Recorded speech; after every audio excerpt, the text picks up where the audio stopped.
Can you hear me now? You got me now? Yeah, got me now. Guys. Yeah, got me now. All right. Mic wasn't plugged in properly. The green light was on, but it just wasn't plugged in properly. Okay. All right. So I'll start again. Hello, everyone. So we got to page 84 or so of this mammoth document that Richard Allen's attorneys filed the other day. I'm sick of the sight of this thing now. I really am sick of the sight of this thing. But I said I was going to read the whole thing, and I'm going to read it all into the record on my channels, so I can discuss it whenever I want to and bring up clips and stuff whenever I want to. I don't think it'll probably need to be brought up very much after the furore dies down, except for maybe to talk about conspiracy theories and stuff, because I'm seeing a lot of wild claims being made, and this document is wild enough. It's wild enough, but I am keeping an open mind. I'll tell you where I am, though. I'll tell you where I am. I don't think that this document convinces me enough to say that Richard Allen still isn't the main suspect. But I don't know. I really don't know. It certainly raises reasonable doubt. And I think that's the aim of the game, isn't it? For any defense attorney, that's the aim of the game. And I think it does achieve that. So anyway, who's in the house? Who's in the house tonight? It's currently 8:05 my time, 8:05 in the PM. It's just gone dark. And it's 5 a.m. where Linda is in Australia. 5 a.m. Do we know if Richard Allen is connected to the Odinites? Not as far as we know. No. At least his defense say he isn't. But of course they would say he isn't. But I haven't seen any evidence that he's got any connections with them at all. Not at all. But I'll stand corrected if anybody can find a connection. Christie's going to be part of the replay crew. That's good, good, good. Does anybody remember The Norseman starring Lee Majors? No, I don't. I don't remember The Norseman starring Lee Majors. I remember Lee Majors as the Fall Guy, but I don't remember him as the Norseman. Hello, Joe, Holly, Twisted. Hello, hello. What else have we got? Mums and more. Swaying towards this theory. But then I can't escape how much Richard Allen looks like Bridge Guy, sounds like Bridge Guy, and he confessed. Yeah, he does look like Bridge Guy, and he sounds like Bridge Guy. We've got some voice comparisons coming up. I'm going to do voice comparisons in this live. I've got a voice comparison with Bridge Guy and Brad Holder, and I've got a voice comparison between Bridge Guy and Richard Allen. Because in this very section that's on your screen right now, they talk about that. So it's a good time to do a voice comparison. Maddie, what else we've got? Jackie, Tina, Sweet Peas. Been trying to catch up. Yeah, there's an awful lot coming out at the moment. Awful lot coming out. Donna, Rona, Guntersville Girl Wood. See something, say something.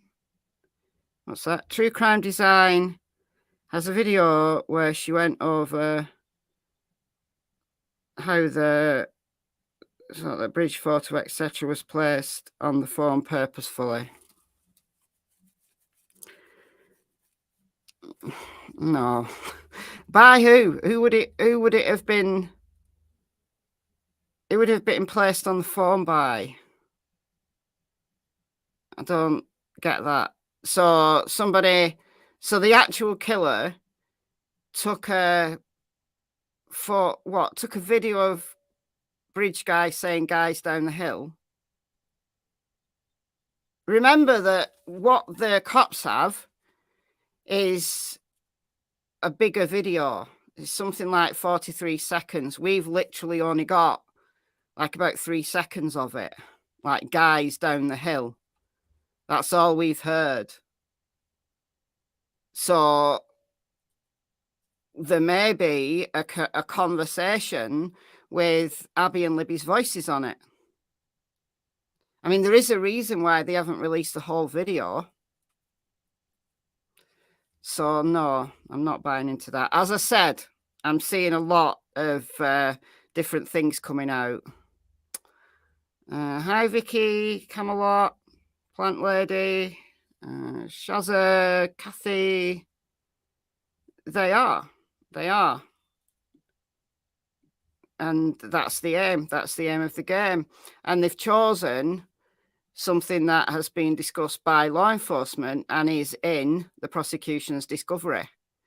So it's it's very clever, very clever. I like this defense way better than I like Ann Taylor in Idaho. I think Ann Taylor, she may be a brilliant attorney, but she's just coming off as a nitpicker and is starting to appear quite desperate, in my opinion. This, however, is clever because they've chosen a theory that law enforcement investigated in the early days and that they can nitpick absolutely with good reason. So I do like it. But it doesn't mean to say it's true. Purple AJ, hello. Teresa. Rokes, Funny Farm. Frederico.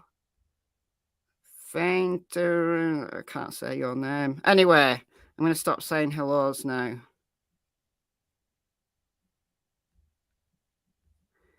Yes. Yeah, it is. That they were exploring that early on. That's why it's a good one for the defense to pick on. Okay, who are we going? I'm going to go right down. Just see if there's any questions before I start reading.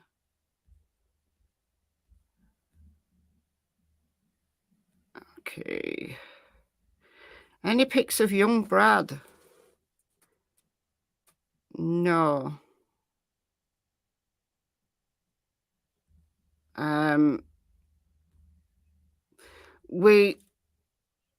Why would we need young Brad? Why would we need young Brad?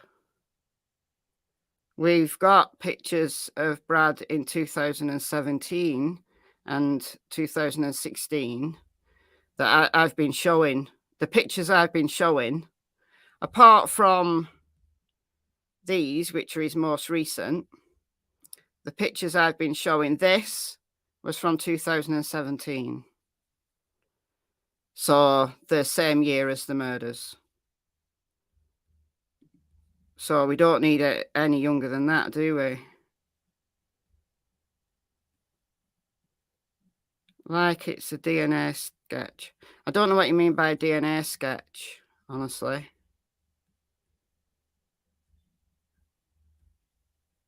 He walks like Bridge Guy. Richard Allen walks like Bridge Guy. Totally walks like Bridge Guy.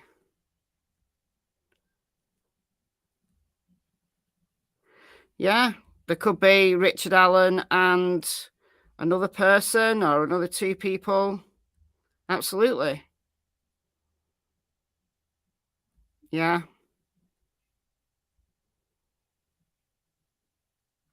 Thank you, Cecile, for the $9.99. That's very kind. Thank you. Should be leaving for work right now. Well, don't be late. Don't be late.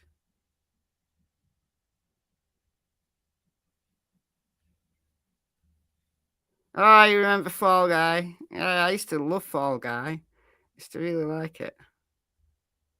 I was only a kid when that was on. You don't think the sticks mean anything?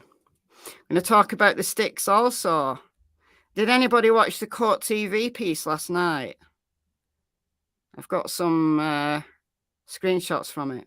Thought they were interesting. So if you didn't see it, please do go and watch it. It's worth a watch. There was Barbara McDonald on, who's done a Delphi podcast forever, and she's got kind of insider info. Gray Hughes was on. And then when they left, they had an expert in ritualistic murders on. And who else did they have on? I can't remember who else they had on, but it was really interesting with Vinnie Politan.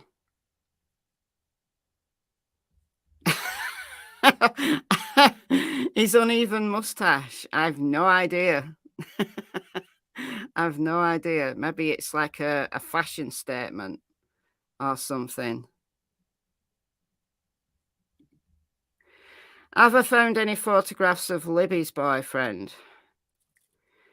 Do you mean Abby's boyfriend? Because I'm not aware that Libby had a boyfriend. Do you mean Logan, Brandon's son, who was apparently dating Abby? Yes, I have. I'm not going to show them, though.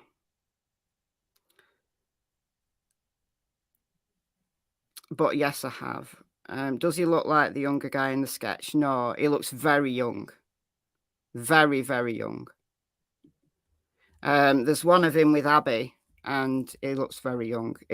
He's 16 at the time of the murders. So I would have said he would look younger than that. But no, he doesn't look anything like the younger sketch. Very skinny, like thin face. But yeah, that's one of the first things I hunted out after I found out that was who her boyfriend was.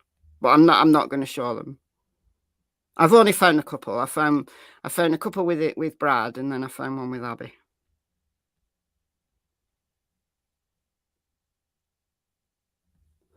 Sketches can be made from just DNA. What? Well, I've never heard that before. However, there was no DNA found at the scene, as far as we know. As far as we know, no DNA was found at the scene. Now, it might be that there is DNA at the scene and the prosecutors are choosing to keep that to themselves. But the defense is also saying that there was no DNA at the scene, because they're saying, how can they put our client at the scene when there's no DNA? Well, how can you then put anyone at the scene? You know, was the murderer a ghost?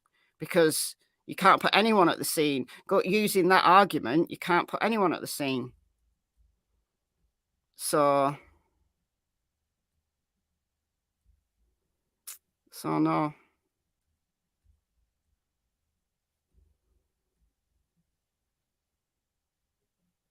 I mean, he's not a child now. He was 16 at 2017. Then he's going to be, what, 22 now?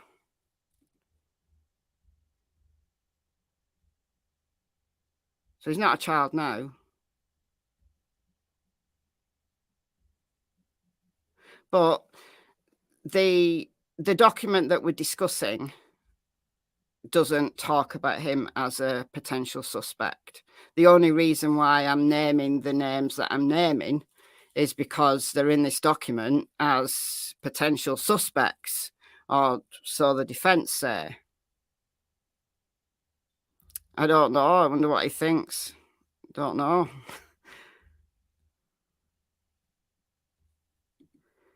Wouldn't you think that if Richard Allen was he'd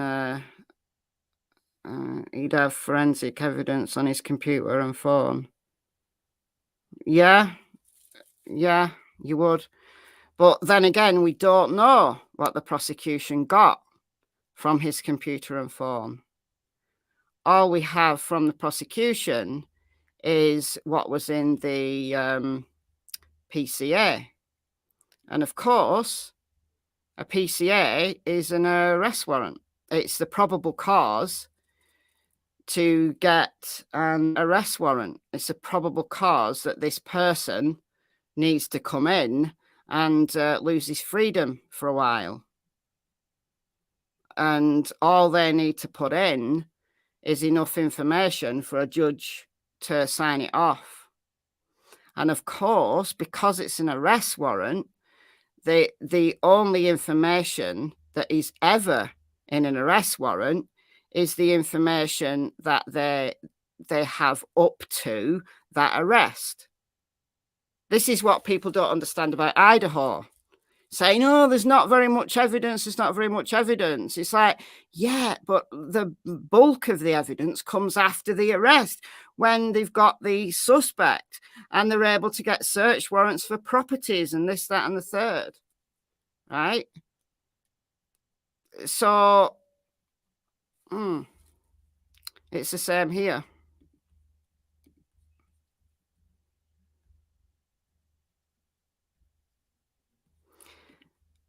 It does. It really does. Yeah, he's about 22 now, but I'm still not going to show pictures of him as a child.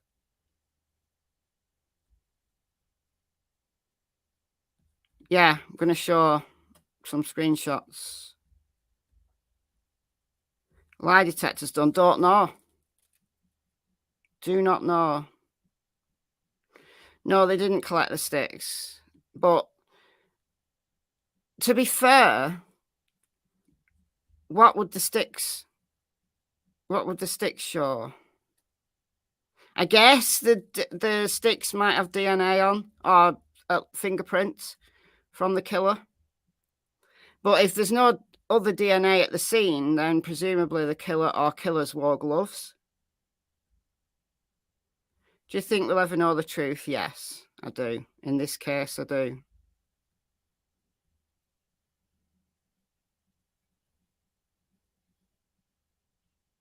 Yeah, you're all talking about what was on court TV.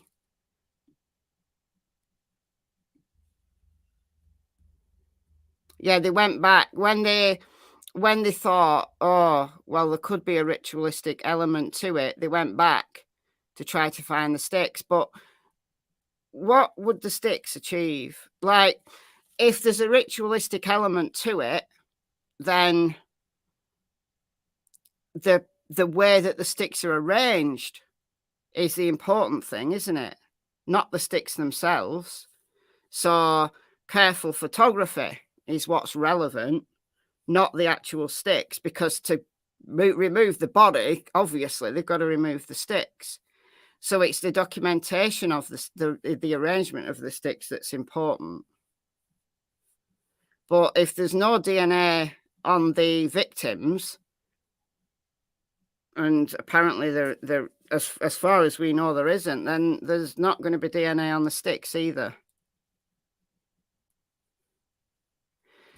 Yes, we've talked about that a lot over the last couple of days. Oh, I think we will. I've been playing catch up. I constantly play catch up. I actually quite like playing catch up because you can play things fast. If you're actually in a live, then you can't fast forward or put it on 2 times or 1.5 times. Can't do that, can you?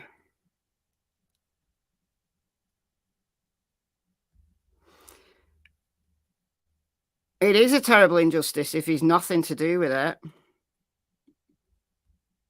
But they do have some evidence against him, don't they?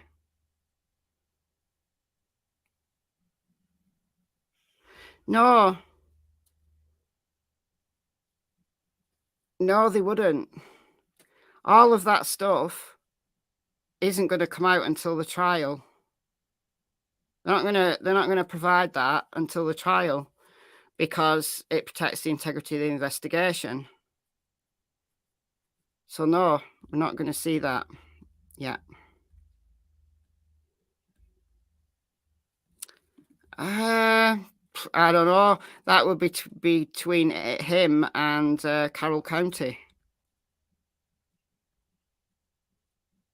Yeah, they tried to collect the sticks, but how would they know which stick?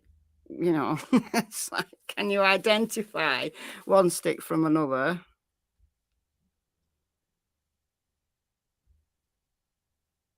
They collected bark off the F tree. Well, actually, that would be useful to collect some bark off the F tree because that contains the blood. So yes, they can take swabs, but actually just taking chunks of bark would be helpful. I don't know. We're gonna talk about the sticks actually pretty soon because it's in this section.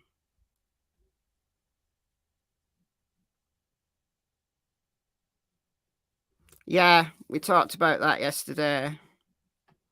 Yeah, I've shown some pictures. Shown some pictures. There's this one that I've shown quite a bit, the V, and then there's an F. I'll put it in here. There's the F there. So yeah, and he's got loads. He's got loads. He likes to fashion things out of sticks.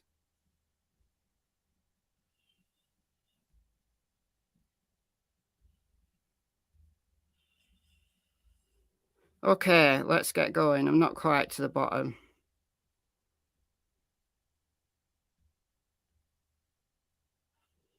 What evidence do we know they have other than the bullet? Well, you've got the witnesses who place him there. The most convincing witnesses that place him there are the three juveniles who he said he saw. So Richard Allen said when he was on the trails, he saw the three juveniles who are in the probable cause. It's interesting, isn't it, that the three juveniles don't feature in the defense's documentation. Not that I've come across yet, anyway. Not that I've come across. And they're the ones that actually place Richard Allen himself at the scene. The others, the woman called Sarah and the woman called Betsy, who saw a man that looked like Richard Allen there, are less convincing than the three juveniles, because when Richard Allen rang up the tip line in 2017 to tell them that he was on the trails that day, he said he saw three juveniles. And the three juveniles said that they saw him. So each one saw each other. So each one has confirmed each other's story. So it doesn't just place him at the trails, it places him at the trails at a certain time. And at a time later than the defense say he was there. But we'll get to that.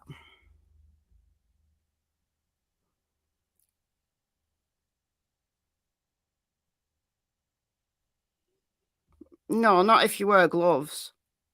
And if there's no DNA on the victims, then there's not going to be DNA on the sticks either, because you would wear gloves. That's true. That's true. What I'm not convinced about now is that there's a full chain of custody for that bullet, which is going to be a huge problem potentially.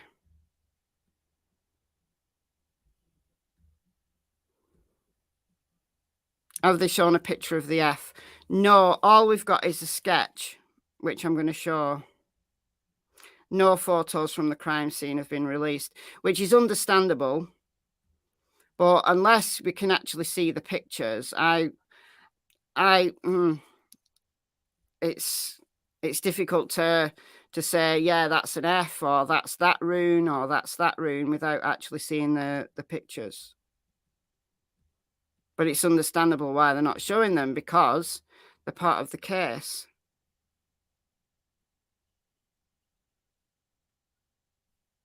Anyway, let's get writing. No, let's get reading. Right, I'm even struggling with words right now before I've even started. Right, so I'm starting on page 84. This is about where we got to yesterday. So I'm going to start with the section. Nothing to see here. Holder has an alibi. Please look at the next suspect. Nice little bit of snark in that subheading there. So, on March 1st, 2017, Liggett essentially gave up on investigating Brad Holder because of Holder's purported alibi. At the time that decision was made, it was known that Brad Holder was a proud Odinite who loved to post about the pagan religion of which he was a part. It was also known that he used sticks and tree branches to form patterns similar to those left behind at the crime scene. Exhibits 75 to 84 are just a few of the images on Holder's Facebook pages, mostly before Abby and Libby's murder. Yeah, there's a lot of them. Law enforcement also knew that at the time, Brad Holder was spending his weekends in Delphi with his friend Patrick Westfall. It was also known that Brad Holder's son Logan had some sort of dating relationship with Abby. It all seemed like the type of information that would absolutely require an intense and continued investigation into Brad Holder, and not a no further leads tag from Liggett. Now, like I've said, if he's got a rock solid alibi, then it doesn't matter how many red flags there are, that he's got a connection with Abby via his son, or he looks a bit like Bridge Guy, or he's an Odinite, or he's a white supremacist and he doesn't like people having mixed race relationships. Doesn't matter how many of those things there are. If he's got an absolutely rock solid alibi, none of that matters. If he was somewhere else at the time, then he couldn't have done it, obviously. So it depends on the veracity of this alibi. But it would be crazy to think that at an early stage of the investigation, with all that information that was already known by Liggett, that Liggett, would assign the designation of no further leads, ending the investigation of Brad Holder only 15 days after the girls were found brutally murdered at a very bizarre crime scene. Perhaps Liggett typing no leads required was simply a typographical error, or a clerical error, or an unfortunate oversight. Perhaps it was a one-off circumstance. However, other reports demonstrate that Liggett did not commit a typographical error when he typed no leads required into the March 1st, 2017 report. It was intentional or reckless. For example, another tip had been supplied to law enforcement on March 9th. An unredacted copy of this report has been attached and marked as Exhibit 85 and has been filed confidentially. In this report, the tipster told law enforcement that she had checked Brad Holder out and found him to be a dark and scary person through some of his postings on Facebook. Yeah, but that's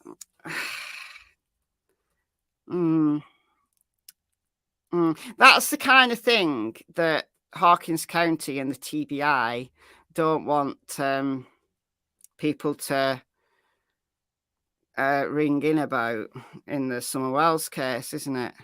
Just saying someone looks dodgy or someone has a dodgy Facebook doesn't necessarily mean that they did anything. It doesn't link them directly. So I think tips like this, I'm not that enamored by. Again, this is another example of a citizen who knows nothing about the secretive crime scene, unlike law enforcement who knew that sticks and tree branches were placed on the girls. Yet even without knowledge of the crime scene, this tipster, like many others, recognised that Brad Alder's Facebook page was dark and disturbing and required further inspection and investigation, especially knowing that Brad's son was dating Abby Williams. There's another thing as well that I think we need to remember. Oh, my computer screen just went dodgy then.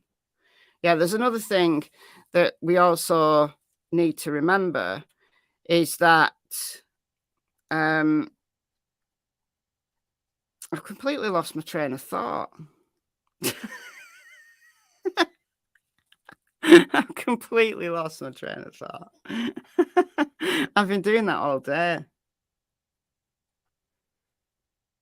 I've been doing that all day. Oh, yeah.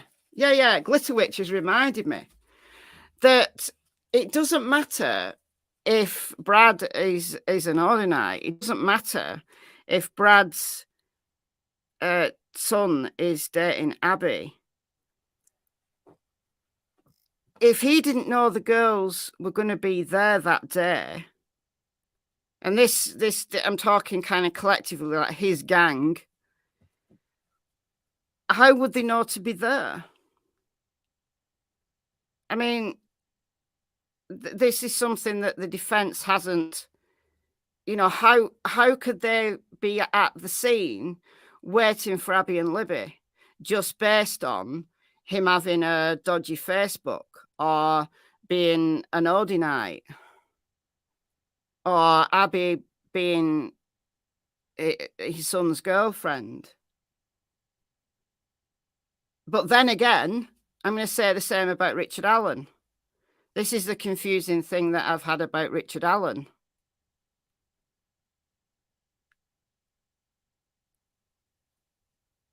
So would it be that Logan may have spoken to Abby and then told his dad that Abby's going for a walk at the Monon High Bridge, and his dad just thought, oh, right, let's get the gang together. Let's go and do a murder.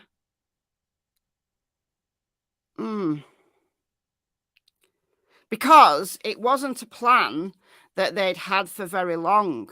They only decided to go for a walk that morning. So it wasn't like this was a plan that had been days in the making. So this gang of Odinites wanting to go and commit a murder, they didn't have very long to congregate. So yeah, Linda, it would have had to have been opportunistic, but it would have to be. So how would a gang just be there? And the other thing about this gang, how come no one saw them? Like, because there was quite a few people out and about that day. So why did nobody see them?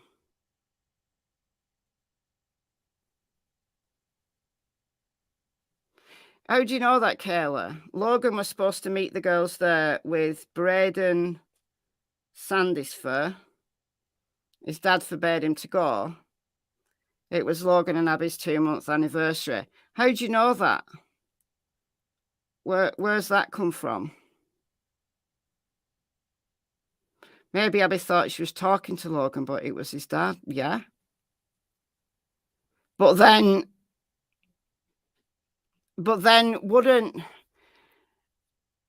did Abby even have a phone? I know there wasn't a phone at the scene.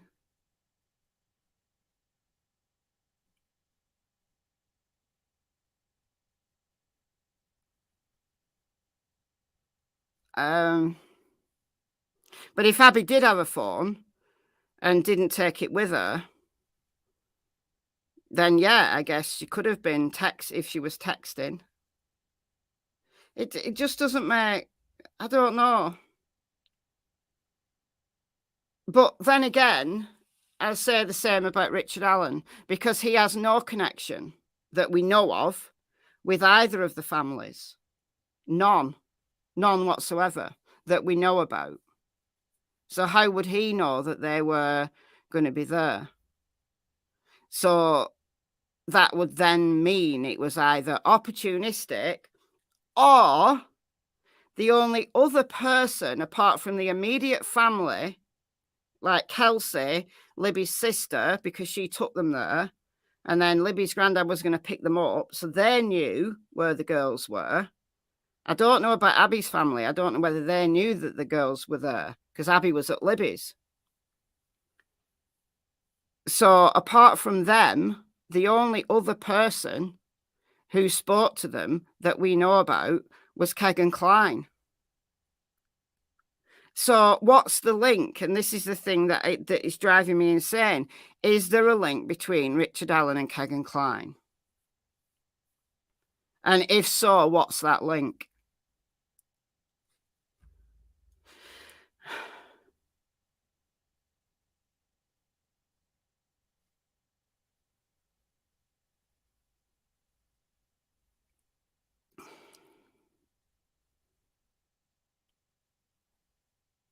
Yeah, there was a phone, but that was Libby's phone. Were the autopsies released to the defense? They should have been, yeah.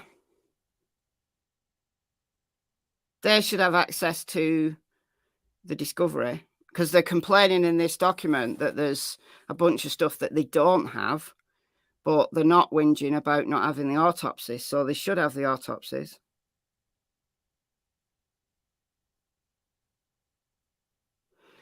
Schoolmates have said that Libby and Abby planned to meet them at the trails. A bunch of them have been there, but they left before the girls arrived. How do you know that? Are these things that have been confirmed, like by either the families or law enforcement? Because if it's anyone else, I'm inclined not to believe them.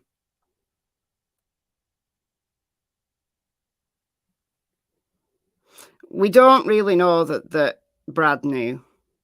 We don't know that Brad knew. It's rumoured someone gave Abby a phone that her family didn't know about. Because I've always been under the impression that Abby did not have a phone.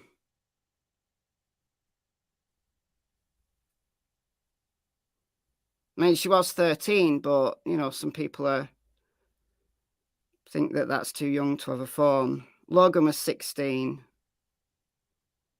So Becky Patty, which is Libby's grandma, let her use an old phone at the house.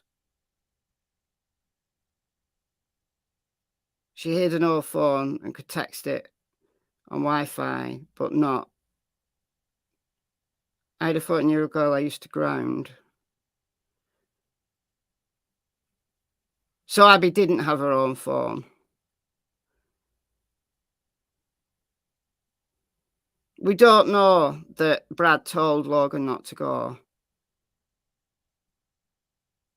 I want to know where that has been said and who confirmed it. Did Kegan Kline know they were going to part? Apparently so, yeah. That was the thing that came out during all that Anthony shots furore, which I'm going to have to go back and revisit, because my memory of it's a bit sketchy now, because it's a while ago. But yeah, they've been having a conversation, and Libby thought she was going to go and meet Anthony Shots, that sexy model that Kegan Kline was using as a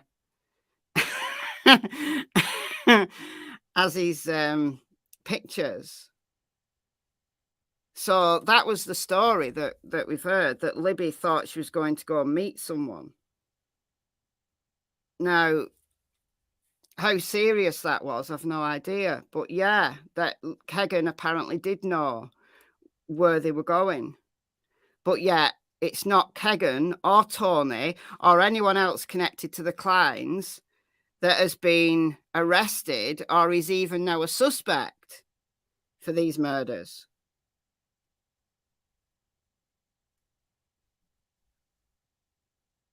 So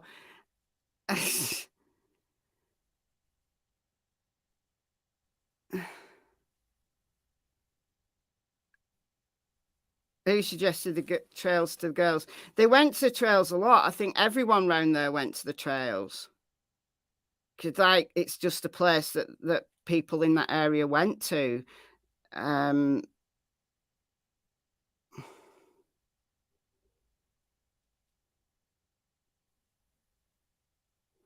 They knew about the bridge. I mean, it wasn't far from where they lived. So they didn't need anybody to tell them about the bridge. It's like a well-known place to go and walk around there.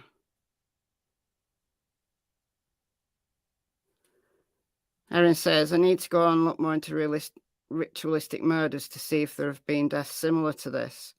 Well, that's another thing, that if this group of Odinites was out to commit murders against people who were in mixed race relationships, why haven't there been more murders in Indiana like that, or in neighboring states? Why aren't these Odinites committing more murders?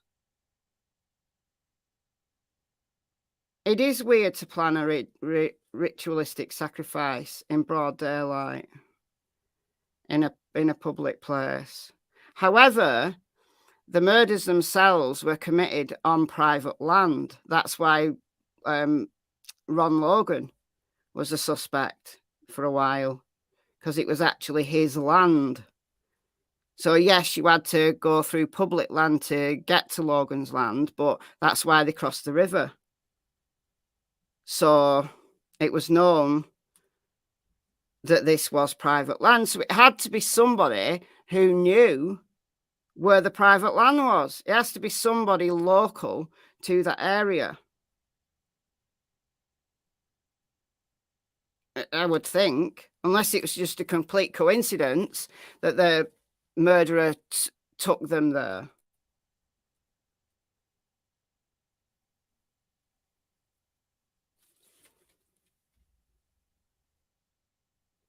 But it's time to go back, I think, and listen to the reports that came out when the Anthony Shots thing broke,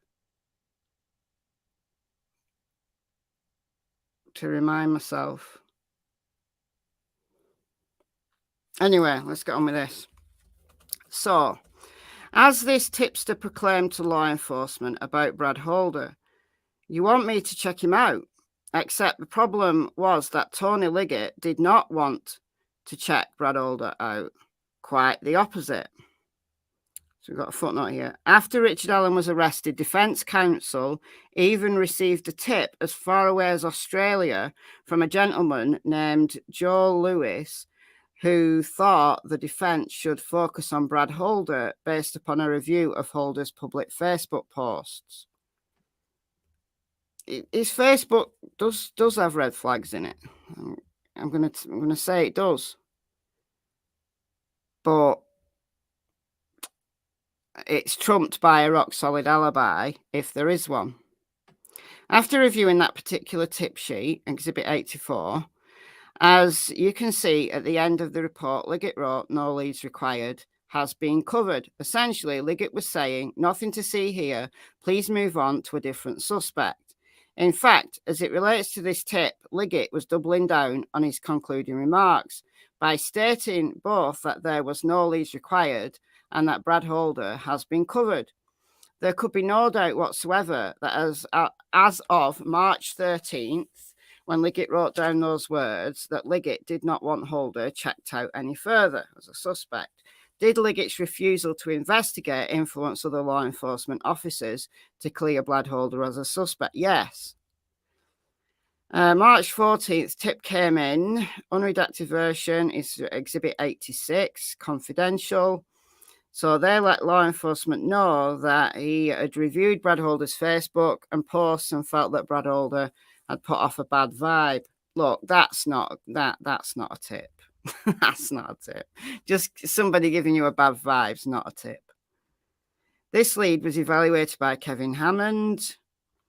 He wrote, no leads required, Brad Holder has been cleared. Again, any even moderately curious human being would have looked at Brad Holder's Facebook page, compared images on Brad Holder's Facebook page to the crime scene, and then considered that Brad's son was dating Abby and that Brad was part of what appeared to be a religious cult, and thought, wow, this is a guy we better investigate.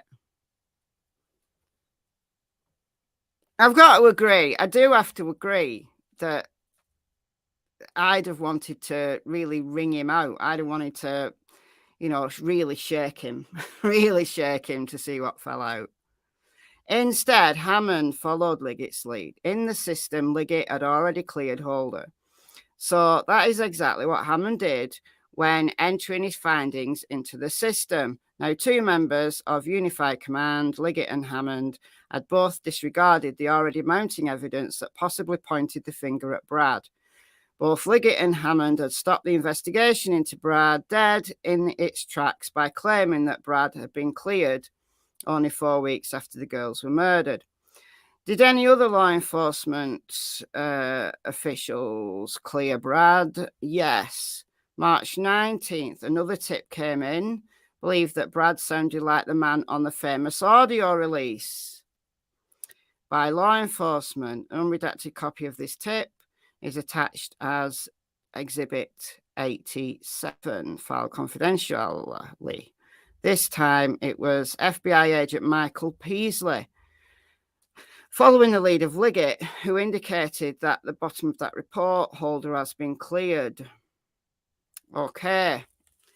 Cue the voice comparisons. I need my earbuds for this.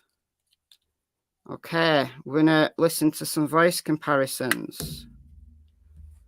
All right.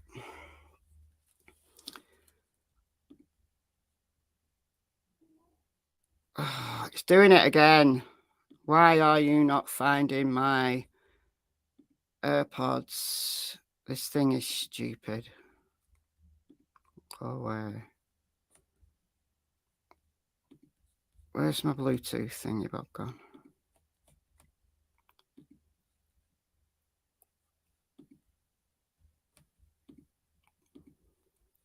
Right, you're going to find them now? Yes. I have to turn my Bluetooth off and on again, and then it finds them. All right. So we've got this TikTok. Now, this is just a random person's TikTok. I don't even know whose TikTok it was. I found this on Twitter. So thank you to the person on TikTok who put this together. So this is Brad Holder talking versus Bridge Guy. So let's play this a couple of times. Are you ready?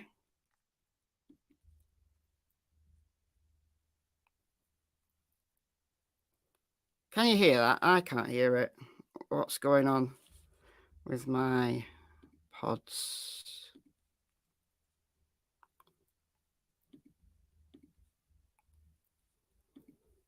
Can you hear that?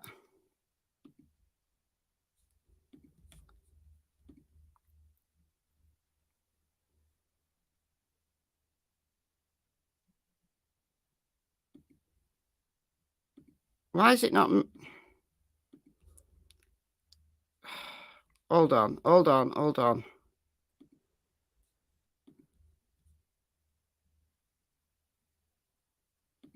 What?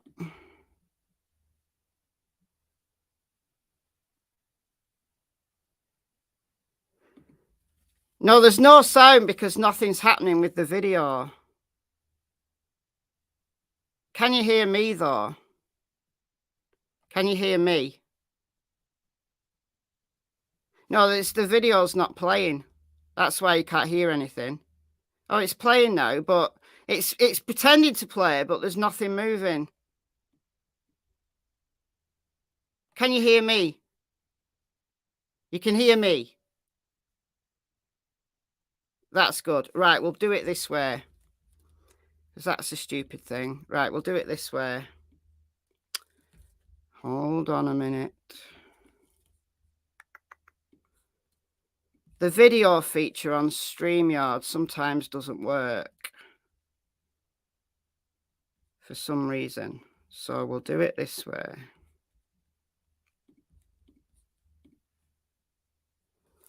All right. You should be able to hear this now. Okay.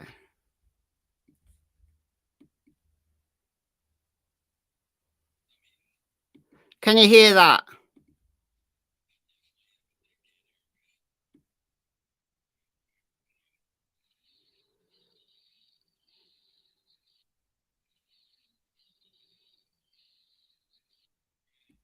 You still can't hear that? Oh, this is weird. What's going on? All right. I know what we'll do. Disconnect my microphone for a second and play it through the speaker.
Right. It muted me for some strange reason. Right. You can hear me now. You can hear me now, yeah? You can hear me now.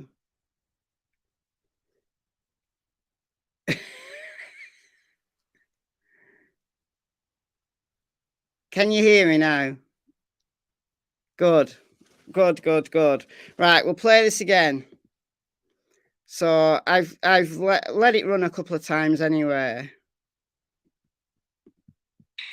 I mean, I definitely have a dickhead haircut.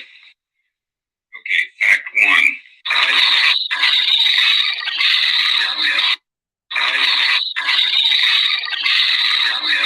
You think I'm the murderer because I'm wearing this hat, right?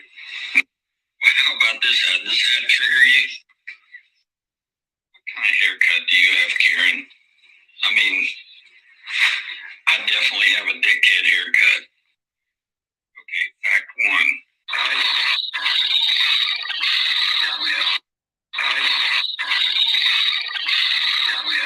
You think I'm the murderer because... Sunshine, just you must be a few minutes behind. You must be a few minutes behind. I don't think it sounds like Bridge Guy. I think he's got a more southern accent, in my opinion. Now, of course, we've only got guys down the hill. So 3 words, guys down the hill, 4 words. We've only got 4 words from Bridge Guy. And we've got an entire TikTok of this guy pretending that he's funny, playing with hats. We can't get more voice samples of Bridge Guy. It's the Bridge Guy we need the voice samples of, because we've got an entire TikTok with this dude. But I think he's got a more southern accent than Bridge Guy.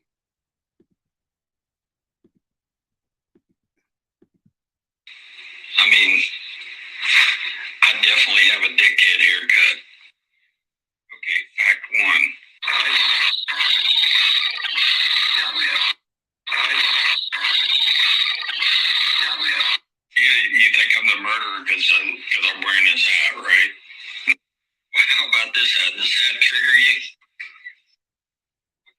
haircut do you have, Karen? I mean, I definitely have a dickhead haircut. Okay, fact one.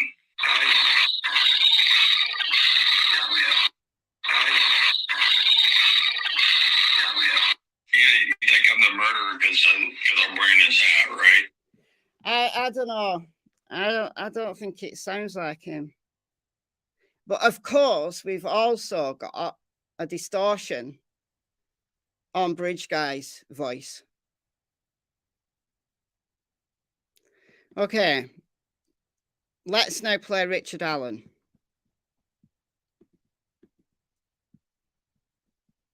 Now, Richard Allen,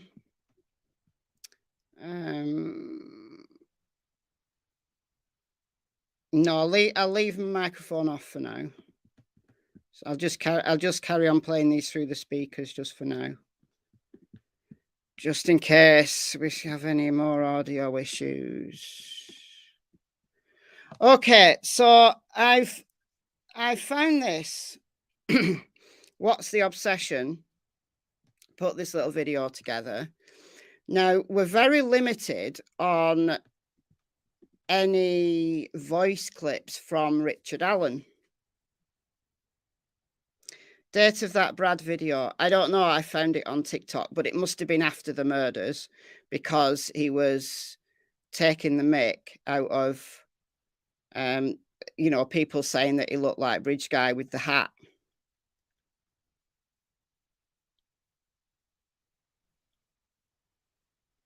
I'm pretty sure that the FBI have done voice comparisons. I don't know. I don't know whether they have or not. No idea. You can't hear Bridge Guy. It's a very distorted voice. Because Libby was holding a phone. Now, remember, it's 2017. So phones have improved immensely over the last few years in their audio capabilities. And also, it's Libby was holding it down. She was like concealing the fact that she was recording. I mean, she was amazing to even think to do that when she was creeped out by a guy coming towards them. She was so brave in doing that as well. And so it's not like, you know, it's close to the microphone. So I think the audio from Bridge Guy has been distorted. And also you can hear a lot of background noise because it will have been boosted. The audio will have been boosted by law enforcement because I bet it was really low. And that's why you hear a lot of background like. So it is what it is. That's all we've got. That's all we've got. But I would imagine that law enforcement, because they've got 40 odd seconds of a recording, we've only got 4 words. Right. So I'm pretty sure that they will have a cleaner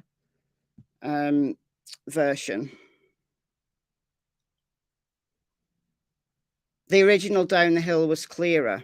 Well, I think it's the original Down the Hill on this one. But anyway, this is What's the Obsession, who put, I thought this was a little bit clever, but it's only like a microsecond that you get to hear it. So she's taken a clip from Kathy Allen's Facebook because Richard Allen didn't appear to have social media. So when Richard Allen was first arrested, people took a lot of stuff from Kathy Allen's Facebook before she locked it down. And there was only like a couple of videos. There was a few videos on there. There was one of him dancing, but there was very few that had his voice on. So this, you can hear Kathy Allen more than you can hear Richard Allen, and you only get a few words. So I liked What's the Obsession's done here, in that she's got Bridge Guy and then Richard Allen right next to each other, but you've got Kathy Allen laughing. So try to disregard that. And it's a really, again, it's a really rubbish recording because it's, I don't know, it's just somebody having a laugh, right? So we don't have, you know, we have a 4-word voice comparison for Bridge Guy versus a couple of words for Richard Allen. So let's listen to this. Let's listen to this. Let me make sure I've not got it on. Right, I got it on normal. Okay, I'll play it a few times. Shut up. Shut up. Cable snap. Cable snap. Shut up.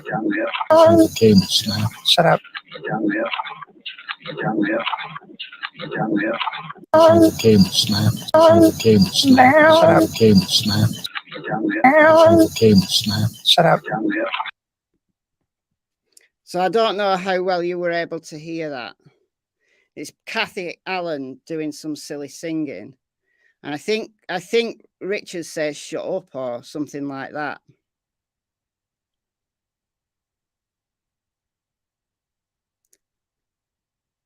And I think those couple of words that Richard says, I think they sound more like Bridge Guy.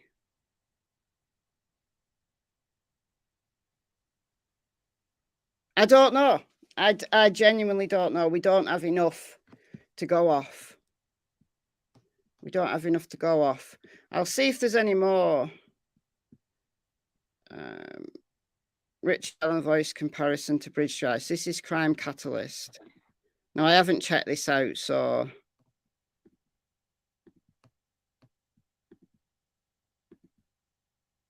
Okay.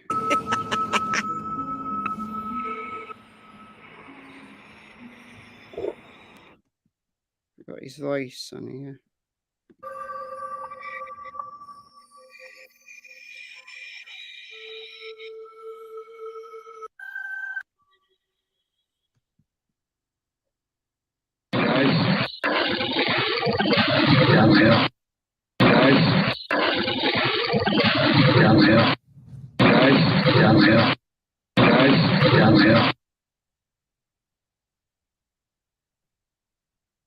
Down we're going down. Cable snap. Shut up. Cable snap. Cable snap. Cable snap. Cable snap. Downhill. Downhill. It's not gonna snap. I'm gyrating, but it's not gonna snap. Oh my god.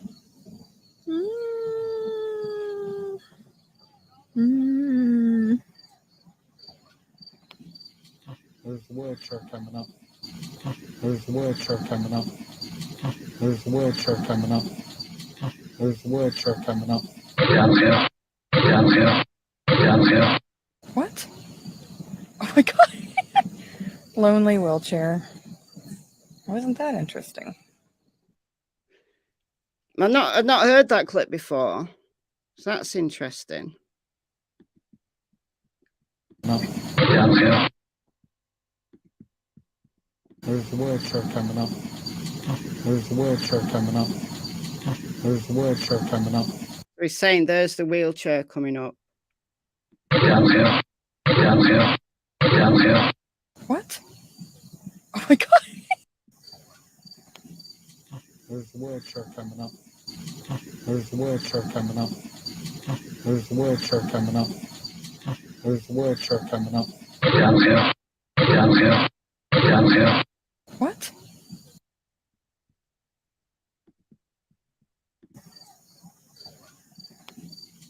There's the wheelchair coming up. There's the wheelchair coming up. There's the wheelchair coming up. There's the wheelchair coming up. Downhill. Downhill. Downhill. What? Oh my god. Lonely wheelchair.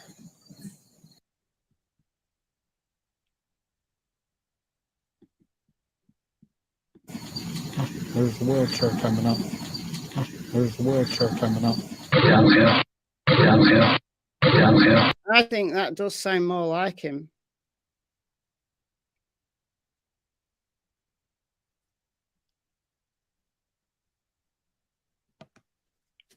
Rich Allen's voice doesn't have the gravel that BG has.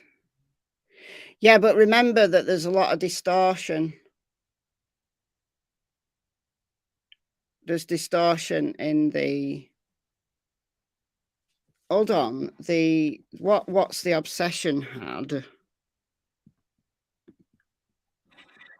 was the original guys down the hill that...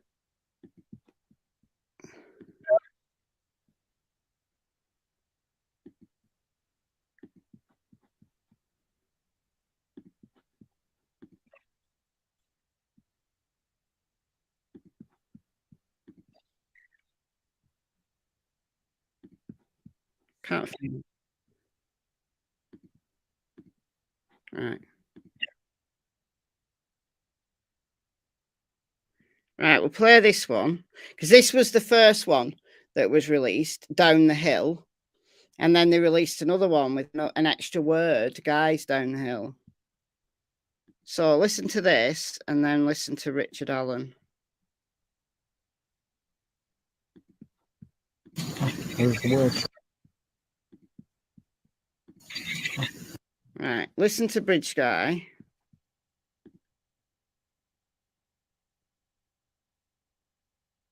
Now listen to Bridge Guy. Now listen to Richard Allen. There's the wheelchair coming up.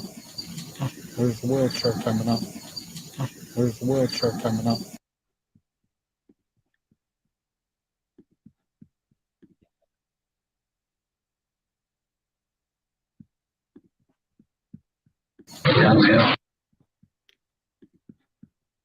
There's the wheelchair coming up. There's the wheelchair coming up.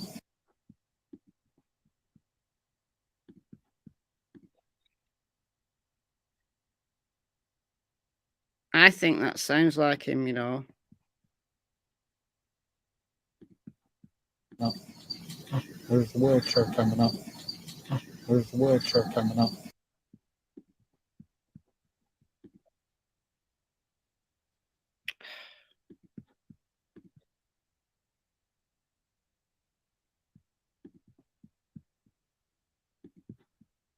No.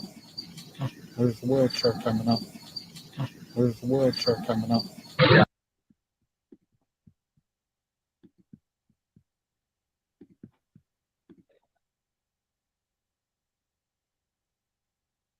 I think it sounds like him.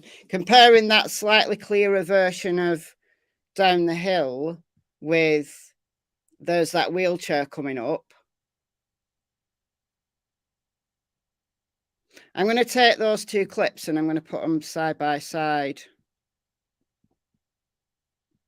And obsess myself with them.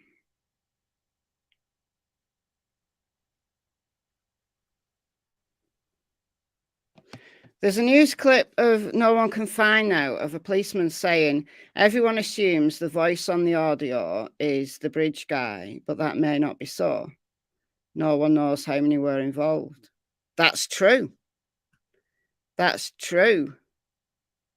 That man might have been walking along the bridge and the voice coming from another person. Absolutely. It could be. We are assuming that the voice is Bridge Guy. But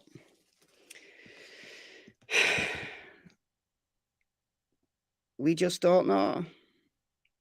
We just don't know. Okay, right. I'm going to get on with reading this now. So here's more tips. All right. April 14th, another tip came in claiming that Brad Holder had changed his appearance following the girls' murders. The tipster further indicated that Holder even attended the girls' funeral, and that although he typically did not wear glasses, he was wearing glasses at the funeral. This unredacted report identified blah, blah, blah is Exhibit 88. Now, he has changed his appearance somewhat. He used to have a heavy beard, then he went to a goatee, and more recently he's clean shaven. So I don't know what that means. Although another thing, but Bridge Guy doesn't appear to have a heavy beard like Holder had at the time, because at the time he had the heavy beard. Like all the pictures of him at the beginning of 2017 had that heavy beard. But you don't know for sure because Bridge Guy had his head down. But to me, it doesn't look like he had his heavy beard.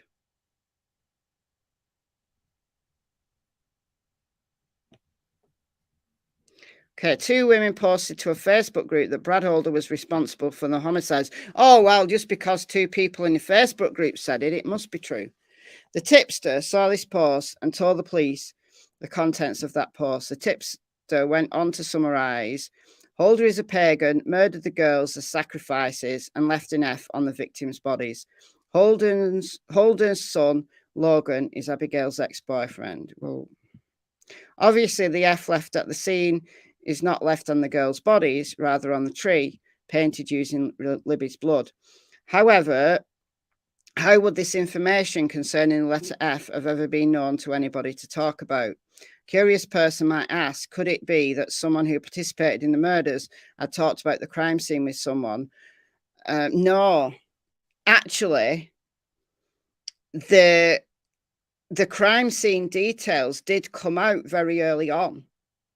It was people who'd actually found the crime scene that talked about it early on, about how horrendous it was and about how there was something written on a tree. That came out really early on.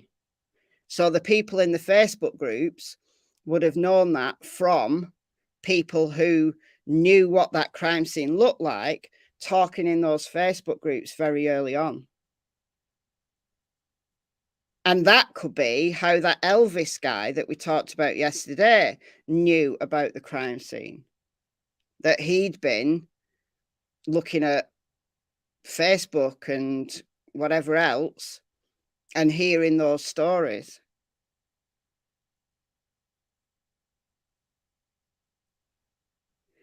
Stella, yeah. The more I'm reading, the less convinced I am. Yeah, you're right.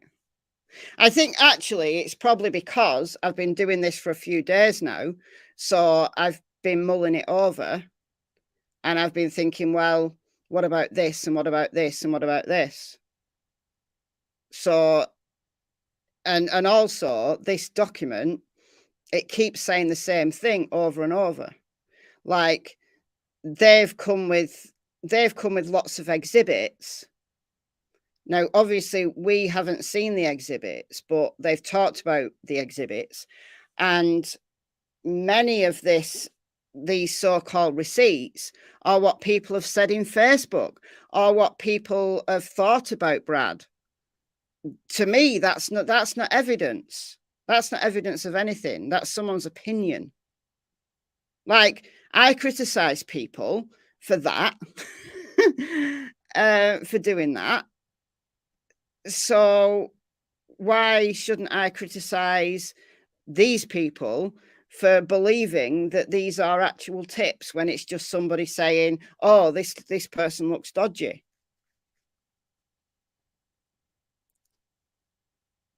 I did find a photo of Elvis, yes. Okay. Okay. Here is Elvis. That's Elvis there on the left-hand side.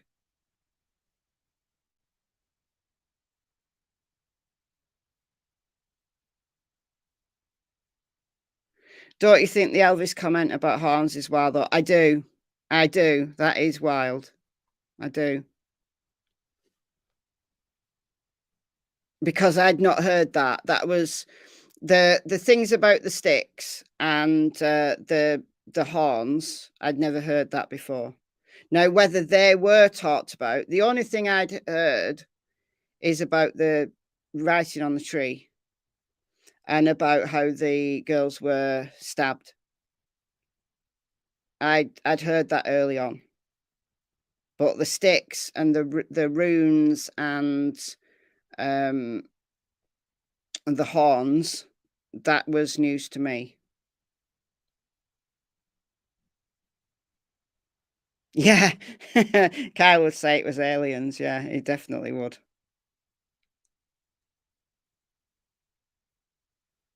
I know. I can't believe that they've released these guys' names either, but they have. So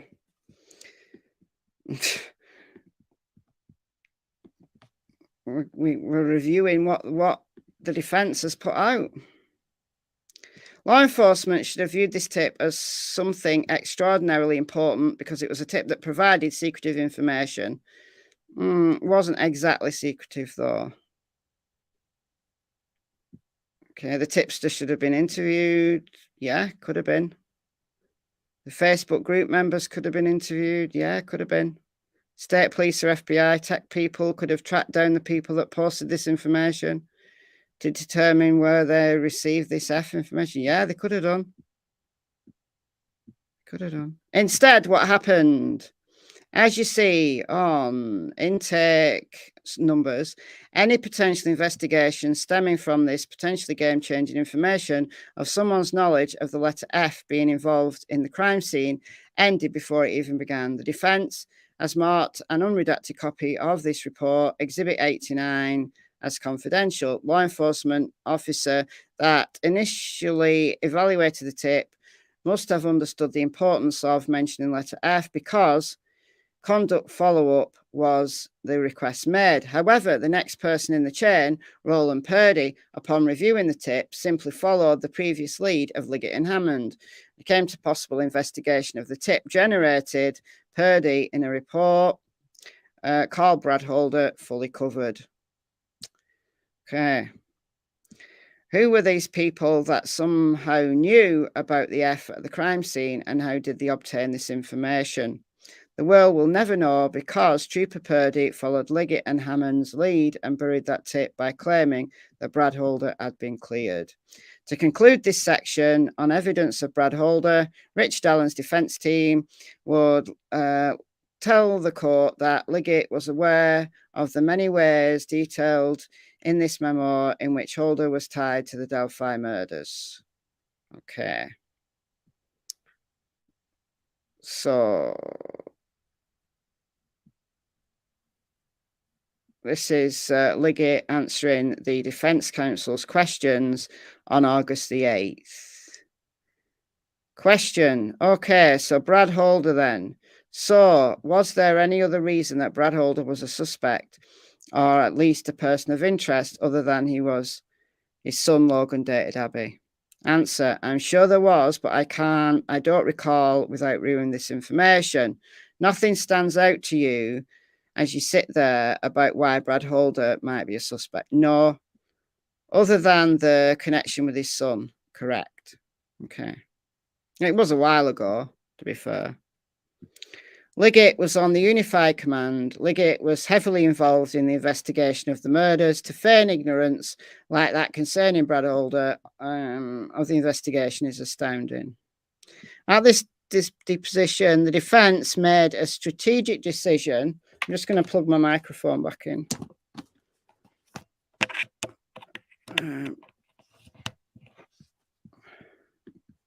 One sec. There we go. Okay. At this position, they made a strategic decision not to alert Liggett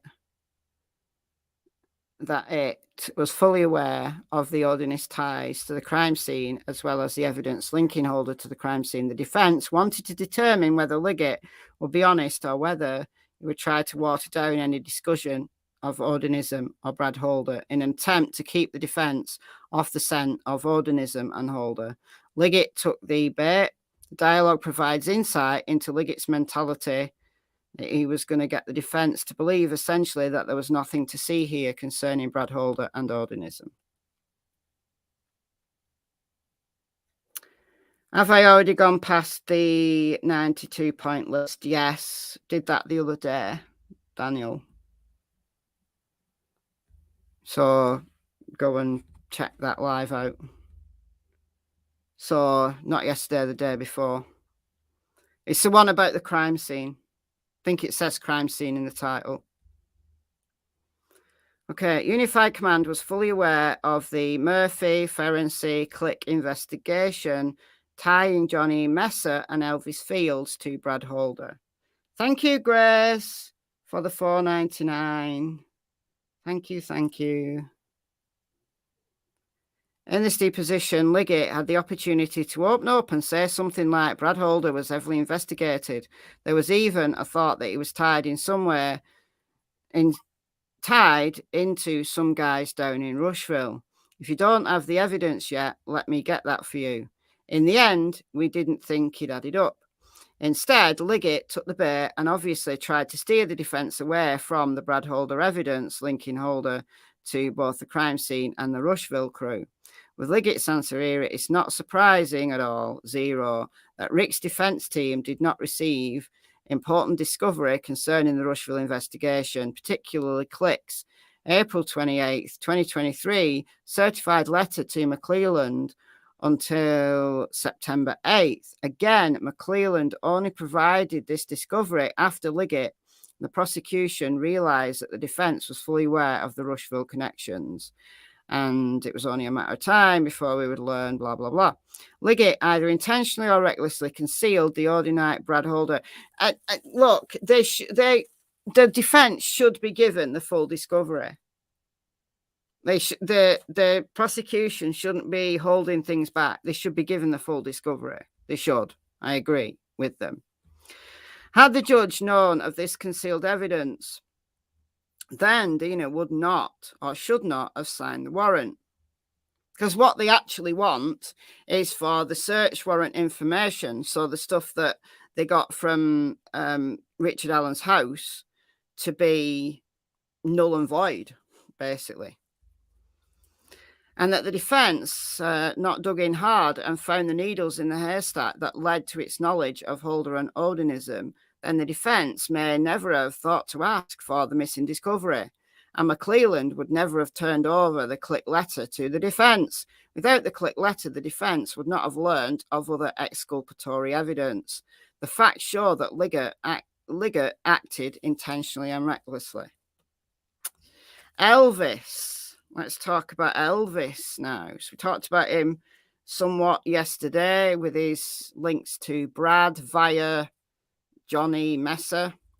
If you saw my video this morning, the little video, 10-minute video that I put out on MichelleAfterDark this morning, there's a photo of Johnny as well in that, and another photo of Patrick as well.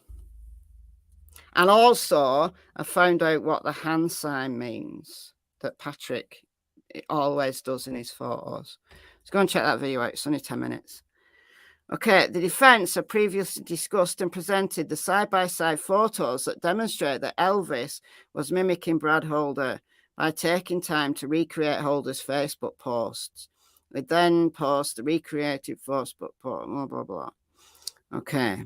On page 1 of the Odin report, Mary Jacobs told law enforcement that on February 14th, 2017, so that's the day the girls were found, Elvis was rambling, hyper, and borderline incoherent. He was talking about having a brother, even though Elvis has no male siblings, and was now part of a gang. Elvis told Mary that he had been on the bridge with 2 girls that were killed. Now, that's very interesting. That timing's very interesting because, yes, it's perfectly possible and plausible that he knew aspects of the crime scene because some had been leaked out onto Facebook groups in the early days. But saying that on the day that the girls were found, I'd be interested in knowing what time that was, because the girls were found sometime in the early afternoon, like lunchtime-ish, if I remember rightly. So was Elvis rambling before the girls were actually found. Because if he was, that's concerning. That's very concerning. Okay. Elvis told her that someone named Abigail was a pain in the ass and a troublemaker. She said Elvis tried to give her a blue jacket. So Elvis tried to give her a blue jacket. She told him that she had her own jacket. That's interesting. After Elvis made these statements to his sister, Mary Jacobs, she later became aware of the Delphi murders and put 2 and 2 together. I want to know what time this conversation happened. That's a worry. That is a worry. I want to know more about that. Okay. Sometime 2 to 3 weeks after Elvis made the statements, Mary Jacobs and her husband Troy drove to Delphi. While in Delphi, I assume that should say Mary Jacobs, talked to law enforcement about the things Elvis had told her on February 14th. But due to the mass amount of tips that were generated, her information may have been overlooked. Okay. The defense has requested that the prosecutor locate the tip sheet that contains accurate details as to exactly when Mary Jacobs and her husband visited law enforcement officials in Delphi and what was communicated during the visit.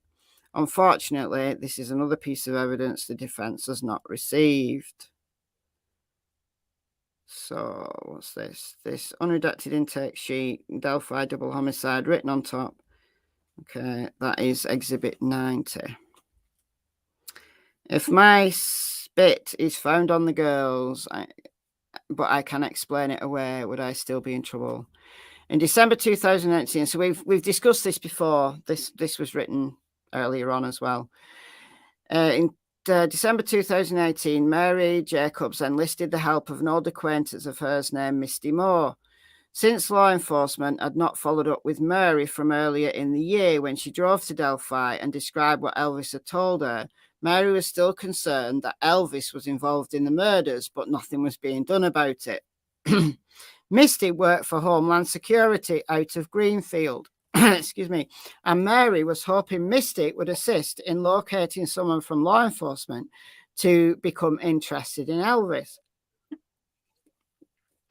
Mary talked to Misty, who then passed this information on to the proper law enforcement channels.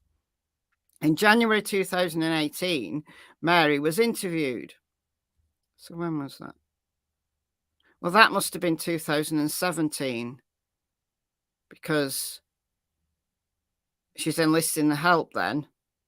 And then we get to January. That should be 2017 or that should be 2019. I don't know which, but they're not going back in time, are they? Okay, so Mary was interviewed. February 1st, State Police gave Mary Jacobs a polygraph to determine whether Mary was being truthful about what Elvis told her almost a year earlier. Mary passed the polygraph, more on that later. Based on what Mary Jacobs told law enforcement in January 2018 and based upon Mary Jacobs passing a polygraph, law enforcement interviewed Elvis on February 27th, 2018. This interview was videotaped, but the defense just received this video on September 8th of this year.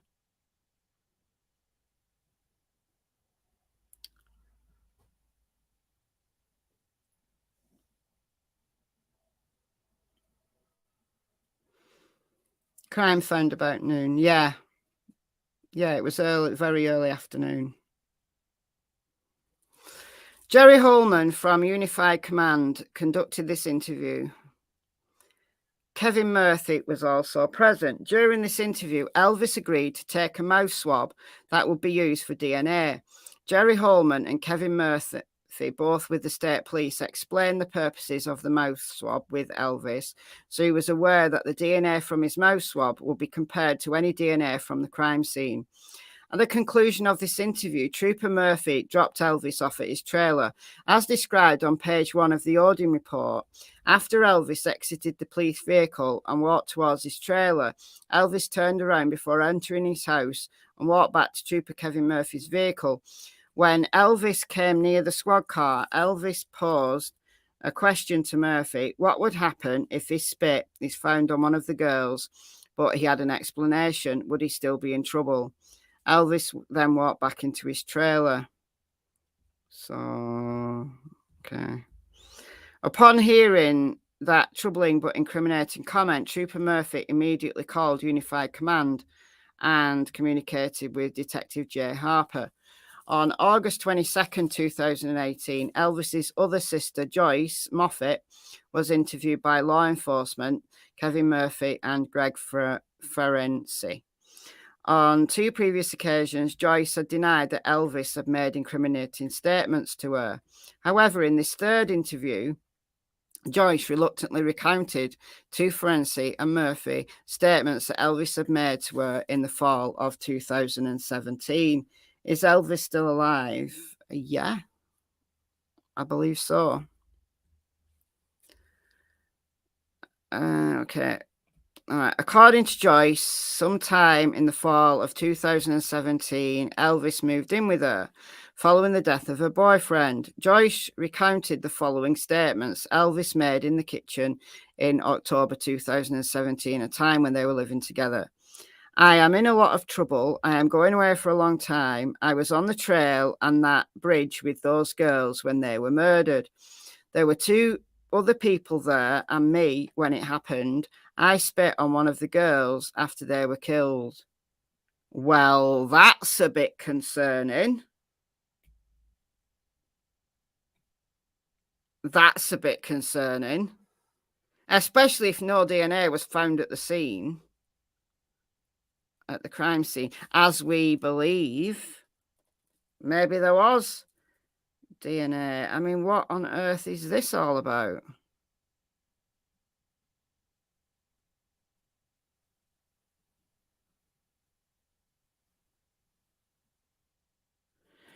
Anna, where have you got that information from?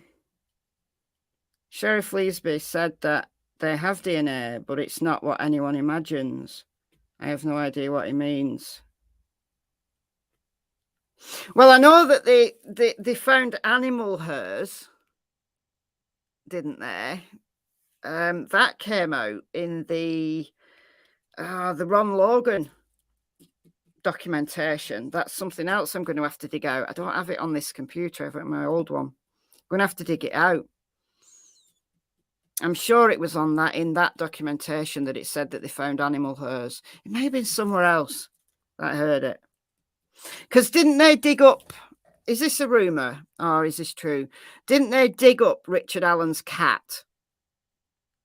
Like Richard Allen's cat died and they actually dug it up from the garden.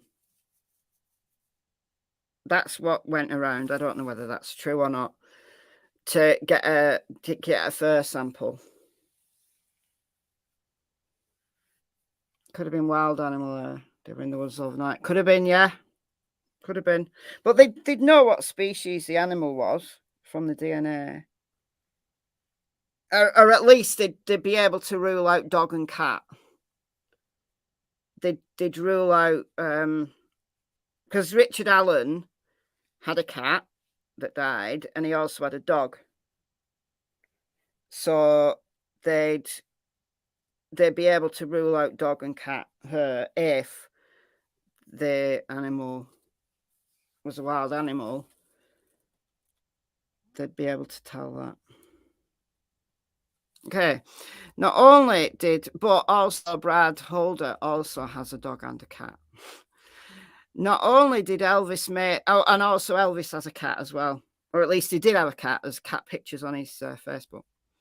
Not only did Elvis make the incriminating statement about going away for a long time and being on the trail where the girls were murdered, but Elvis also confirmed to Joyce he had indeed spit on the girls, or one of them. Although Elvis reassured Murphy that he would be able to explain the spit, it's unknown at this point if Elvis has provided that explanation. Elvis lied to the police, claiming he did not know Johnny Messa, even though Johnny Messa said not only did he know Elvis, but Elvis was interested in joining Messa's and Brad Holder's Vindelander crew. Again, go and watch my little video this morning. I've got a picture of Johnny. Yeah, why would someone do that? Spit on a girl that had just been murdered.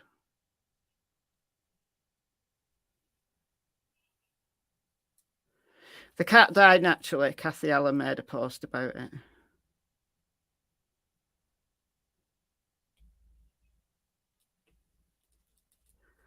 Unfortunately, this spit comment made by Elvis to Murphy was not recorded, but Elvis did admit to a later interview that he somewhat remembered this comment concerning the spit. And it's a worry, that. That is a worry. In his June 2018 interview, Elvis unequivocally denied knowing the recruiter, Johnny Messa. Although in his October 2018 interview, Johnny Messa tells a different story. In that interview, Johnny states Elvis lived with his Uncle Billy.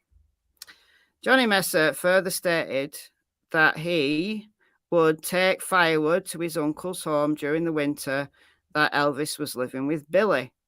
Most importantly, Johnny mentioned that Elvis's boss, Ned Smith, and Elvis's roommate, Rod Abrams, were all interested in joining the very merry bunch of Vinlander, the Vinlander Club.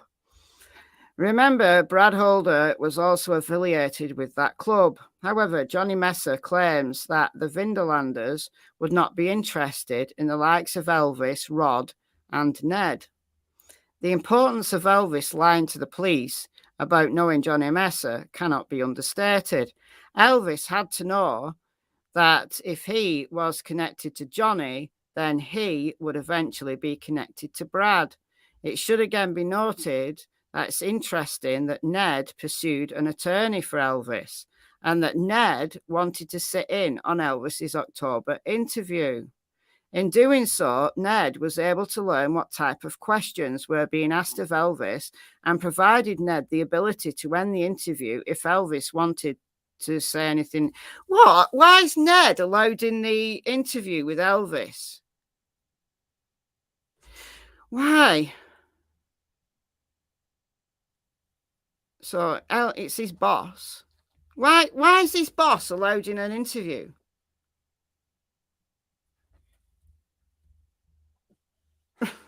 What? Okay. All right. That's weird.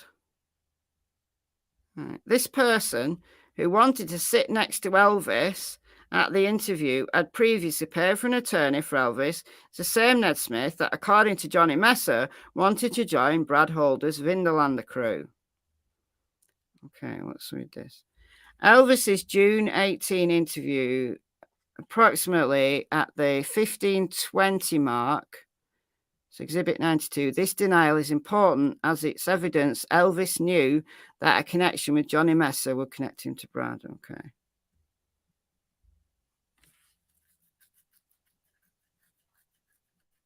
Okay, all this information can be found in Johnny Messa's interview. In Supplement 523 on June 28th, Attorney Jill Gonzalez contacted Trooper J. Harper and informed Harper that Elvis would not be taking a polygraph pursuant to her advice.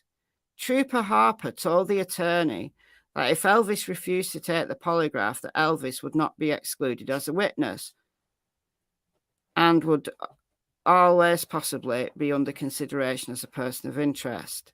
Then, in spite of his claims that Elvis would continue to be a person of interest, Harper ended the report by indicating no further something at this time will be conducted regarding Elvis. In other words, Harper was talking out of both sides of his mouth, telling the attorney that Elvis would continue to be a suspect, but then closing the book on Elvis by stating that there was nothing further. What on earth? This investigation's just, if all this is true, there's some really bad investigative practice going on, at the very least. Okay, Elvis's purported alibi. Rod Abrams lied about where he and Elvis were on February 13th, and Rod Abrams' false alibi conflicted with the alibi that Elvis provided to the police. At his June 20, 2018 interview, Elvis told Forensic and Murphy that he remembered being at home in Rushville 492 days earlier on February 13th, 2017. It's quite a remarkable feat for someone with Elvis's mental capacity to remember a specific day 492 days earlier. Some people, like actress Marilu Henner, are blessed with something called autobiographical memory, which allows that person to remember specific days in their life, even years and years later. As previously noted by Murphy, in his opinion, Elvis feels has the mentality of a 7 or 8-year-old. Still, rather than admit that Elvis, had no idea where he was on February 13th, Elvis claimed that he specifically remembers not leaving Rushville. Well, maybe he never leaves Rushville. Maybe he's always at home. And that explains why his boss was allowed in his interview. If he's a vulnerable adult, like if he's mentally, he's got learning difficulties or something, then another adult is allowed to sit in. It's a bit surprising it's his boss, though. Anyway. Okay, the Rod Abrams problem. On August 29th, 2018, Forensic and Murphy interviewed Rod Abrams. When asked where he and Elvis were on February 13th, 2017, Rod said that he, Elvis, and Ned were in Muncie on that day, visiting a sick friend at the hospital. Okay. So autobiographical memory must be in the water in Rushville. Loving the snark. As Rod Abrams, when interviewed, was able to remember exactly where he was 562 days earlier. In addition to remembering that they were at the hospital in Muncie, Rod also stated that both he and Elvis had their phones with them. When told that law enforcement would check cell phone records to see if Rod was actually at the hospital, Rod explained that hospitals cut cell reception on phones because they interfere with hospital equipment. No, they don't. They don't do that. I've used my phone in a hospital. I know it used to be a thing that they used to say that phones interfere with cell reception. No, phones interfere with equipment. And that's why you can't use your phone in a hospital. But no, it's not true.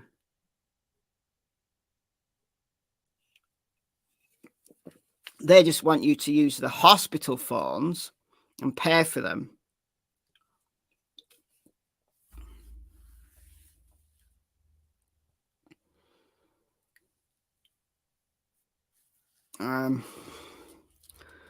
They certainly don't cut cell reception. Okay. So their phones probably would not show that they were at the hospital. Supplement 542, Joyce Moffat interview, provided in Discovery, handwritten notes, presumably of law enforcement, state the following. Fields, Ned Smith, Rod Abrams, not in Muncie on 2/13/2017 at hospital.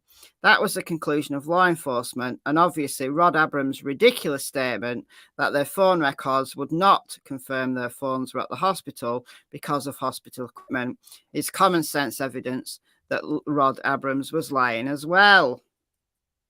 So why are these guys lying? If there's nothing to their story, why are these guys lying?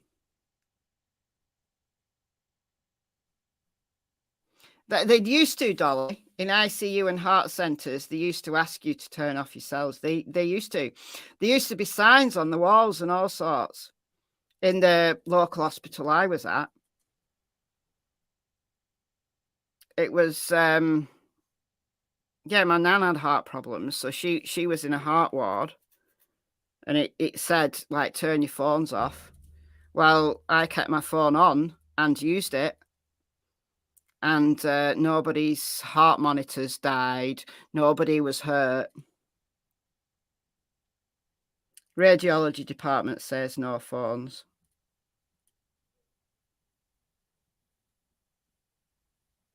Ah, you're just at the hospital and couldn't use your phone. 20 feet from the building, your phone worked.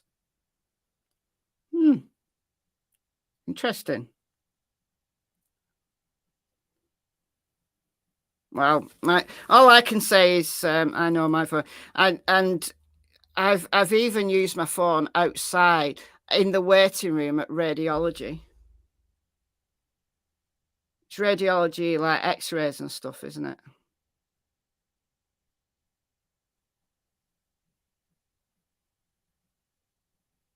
Hospital near you is saying you can't get a signal unless you're 2 blocks away. Oh, wow.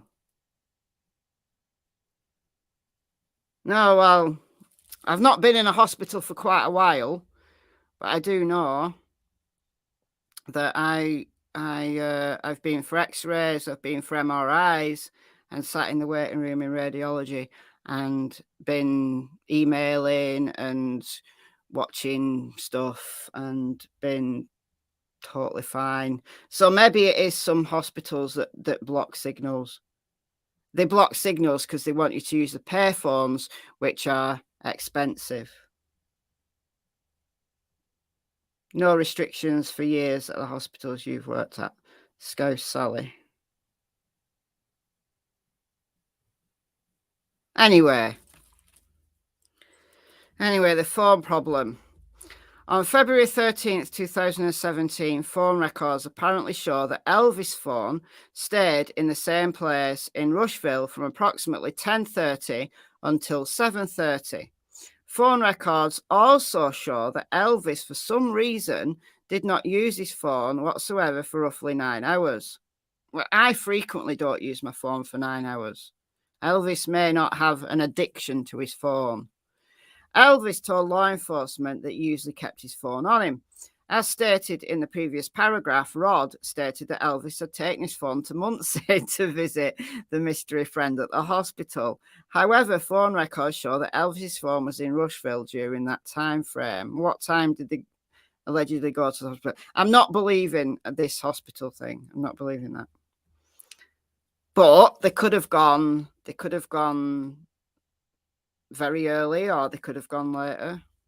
I don't know. Anyway, the phone problem is twofold. Elvis's phone remaining at his home for approximately 9 hours straight conflicts with Rod, professing that Elvis, Ned, and Rod, that was the alibi for them. In today's day and age, it would seem highly unlikely that Elvis simply did not pick up his phone for roughly 9 hours. I don't ever pick up my phone. If I'm not going out, I don't pick up my phone.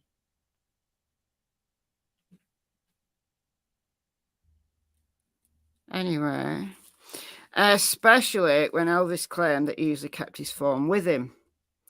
A takeaway for any curious investigator would be at a minimum twofold. One, Rod Abrams lied about being in Muncie, but Elvis forgot to stick with that lie. Elvis went up to Delphi, but was told to leave his phone behind so that his phone data would not show that he, Elvis, was in Delphi. It's unknown if Rod or Ned's phone records were ever recovered. Suffice it to say, you'd think that Rod's would have been, at least, because Rod is claiming that he's at the hospital. Why wouldn't they get Rod? And also, if Rod gave Elvis an alibi, surely Rod should, at the very least, they should be able to check that where Rod was. Anyway, it's very strange. Elvis described forming horns out of sticks and placing them on Abby's head, and crime scene photos confirm Elvis's statement. So he said he put the horns at... Oh, God. Perhaps the most damaging piece of evidence that links Elvis to the crime scene was found in an unusual place, in the middle of a report that memorialized the results of Mary Jacobs' polygraph examination. In Mary's pre-exam interview, Polygraph examiner Stephanie Thompson recorded that Mary stated the following. Elvis told her Abigail is a little troublemaker and he placed sleeves on her and used sticks to give her horns. Horns and antlers are common symbols used in pagan rituals, and Bradholder himself displayed the Odinite fascination with horns on his Facebook posts. Okay, Exhibit 97. As you can see, the middle photograph is an image of a person with small stick-like antlers on the top of their head. I haven't come across that picture on his Facebook, but I'll have to go and find that. Okay, find attached a close-up photo of Abby's head from the crime scene. From a distance, it may not be immediately noticeable. However, upon closer inspection, it's obvious that someone involved in the killings intentionally placed small sticks from a tree on top of Abby's hair to resemble horns or antlers. The horns formed from sticks on Abby's head look similar to the image found on Holder's Facebook page. The defense has not viewed one single report that discusses the sticks placed atop Abby's hair, shaped like horns or antlers, being compared with Elvis's statement to his sister that he shaped sticks into horns on Abby. Therefore, the presumption is that Unified Command never figured this out. Trooper Purdy was present at the polygraph exam, but was not able to watch the examination and therefore would not know about Elvis's words to his sister Mary about using stick to form horns on Abby. Rather than now being curious in the year 2023 as to how Elvis knew such a thing, then using this new information as a basis to secure a search warrant or even an arrest warrant on Elvis when factoring in all other evidence, sadly, it's expected that law enforcement will do the exact opposite of being curious. It's expected that law enforcement will claim that the photograph does not prove anything or that the defense is exaggerating the photograph. Perhaps Unified Command will huddle together and establish the go-to-party line stance on how to deal with the problem created with the polygraph exam information and photo of sticks formed as horns on Abby's head. Okay, more snark. The defense is not holding its breath. Again, part of the Franks analysis involved the court reviewing the behaviour of law enforcement to determine whether Liggett intentionally concealed or falsified evidence in his affidavit for search warrant. Liggett and Holman and the rest of Unified Command's reaction to the information contained in the polygraph exam concerning sticks formed into horns on Abby's head may well reveal whether Liggett is interested in the truth or in burying the truth.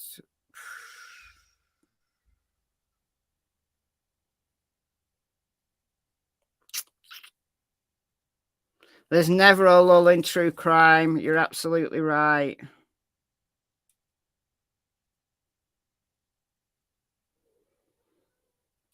Yeah, someone could have told him that, yeah.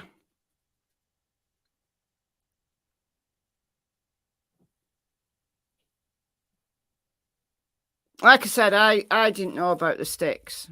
I knew about the potential writing on the tree, but I didn't know about the sticks.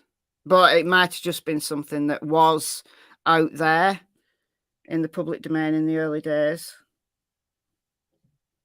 I don't know. It's odd. Odd. Okay, Patrick. Much of what connects Patrick Westfall to the crime scene has been discussed in section detailing what connected Brad Holder to the crime scene. To shorten this section, well, you don't shorten other sections, so why shorten this one? But hey, anyway, the defense will numerically lay out both the evidence previously discussed as well as a few other pieces of evidence that tie Westfall to the crime scene. So, Brad Holder and Patrick Westfall were friends, okay, and then they fell out. According to Amber Holder and law enforcement monitoring Facebook posts between Holder and Westfall, a fight between them occurred sometime in February concerning a ritual gone bad in the woods near a creek. In the Odin reports, we talked about all this yesterday. In the Odin report, Brad Holder told Amber Holder that the person that murdered the girls was Patrick Westfall and his crew. Furthermore, as referenced in the Odin report, Brad told Amber that Patrick is dangerous and has powerful friends and will protect him, and that she needs to back off or he will not be able to protect her.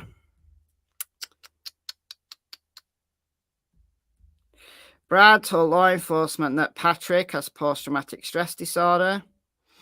Video ritual in Fort Wayne that Forensic sent to Liggett, which has been attached as an exhibit, shows Brad videotaping someone that looks like Patrick using his fingers to mark a tree in the ceremony at about the same height that the F tree was marked with Libby's blood, leaving the question of whether Patrick Westfall marked the F tree in the same way that he marked the tree in the Fort Wayne ceremony. Okay, all right, this is a good time to talk about the F tree. Okay, so on Court TV last night, I'll go full screen. On Court TV last night, they showed these. These are graphic representations of the sticks and the F on the tree. Now, this was in the segment that Barbara McDonald was on, and she has kind of insider information, like spoken to people who were at the scene, etc., etc. And this was it's a graphical representation of a sketch of the sticks on Libby's body.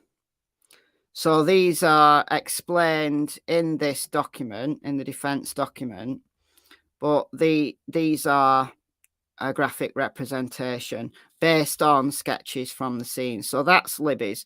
Now, for me, that doesn't represent any rune that I know of, but I'm not an expert. This is Abby's. Now, in the defense doc, they say that this arrangement of sticks is the Hegel rune, which is this one.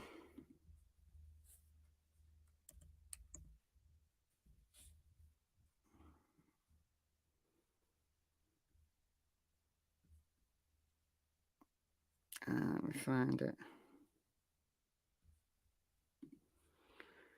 So that one.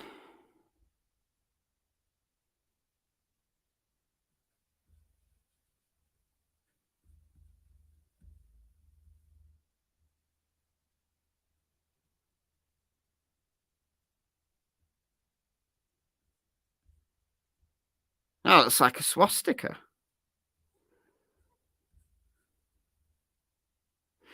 So the vertical would be the body, and then the sticks placed on. Oh, you can't see it, can you?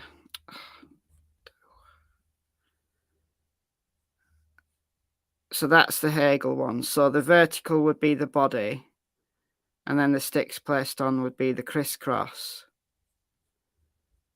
But from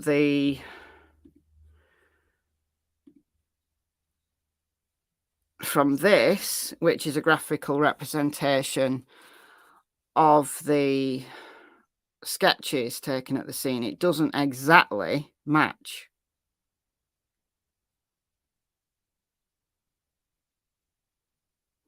So the vertical one will be her body.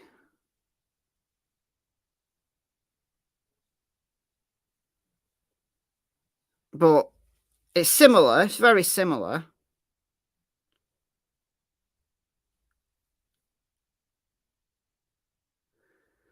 The thing that concerns me, though, is this is, so it's the right-hand picture. The left-hand one is just, I got that from Brad's Facebook of him making an F with sticks. So this right-hand one, it's not a Rorschach's test. This is a graphical representation from a sketch of the F on the tree. That doesn't look like an F to me.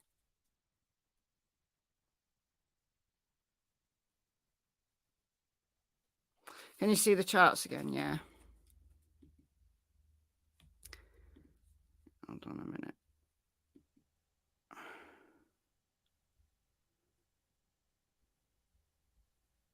So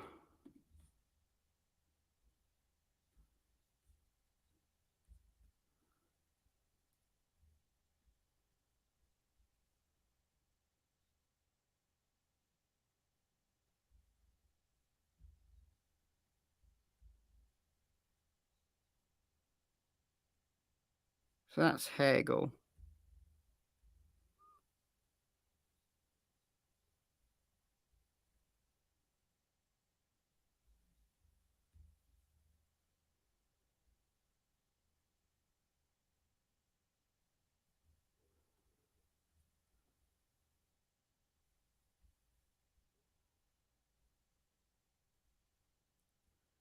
You can perform the rune Hegel with your physical body when you're...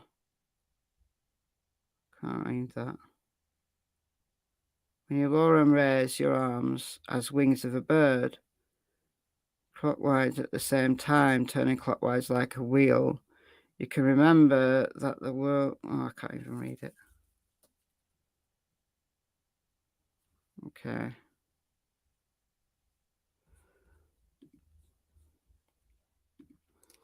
But yeah, this, again, it's from Court TV.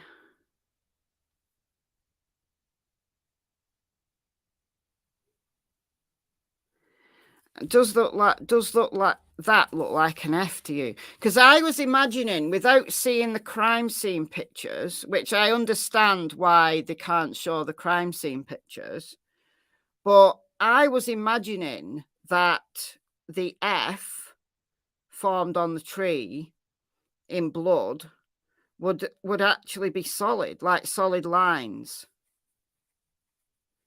not spots. Now, obviously, the tree bark is gonna, there's gonna, you know, a tree bark's got like, what's the word? Like grooves in it. So, because it was 22 hours, it might not have been quite 22 hours from the murders, but the girls were missing for 22 hours. So because, you know, there's been an overnight and then it was afternoon of the following day, that in the grooves of the tree, you're going to get more soaking in, aren't you, of the blood than you are on the kind of upper parts, like in the grooves. It's going. So I can get that maybe when it was sketched, it didn't look solid because of the grooves. But I don't know. I did expect it to be more solid.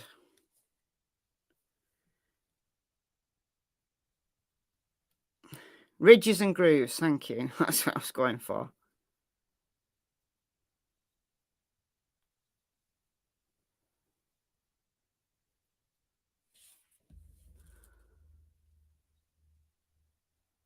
I don't know what you mean by a white twig.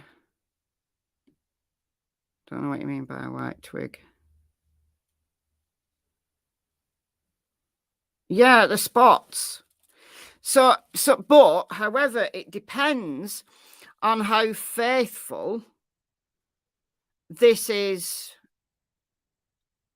a representation of what was actually at the tree. So if this is a sketch directly taken from the photo, so say you put a you know, to get it exactly, you put like transparent sheet over your photo, and then you sketch directly onto that, right? You get me?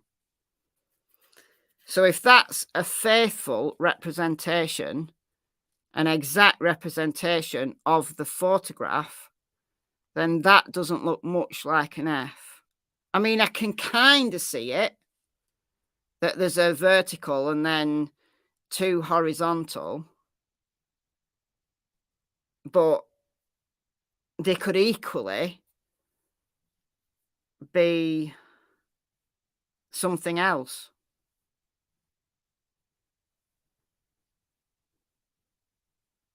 Because that would take, if you were going to draw that in blood, you know, and put all those little spots on, why would you? Why would you do it in spots? Because the runes are not spots. What kind of tree was it? I don't know. I don't know what kind of tree it was. I bet we're barking up the wrong tree.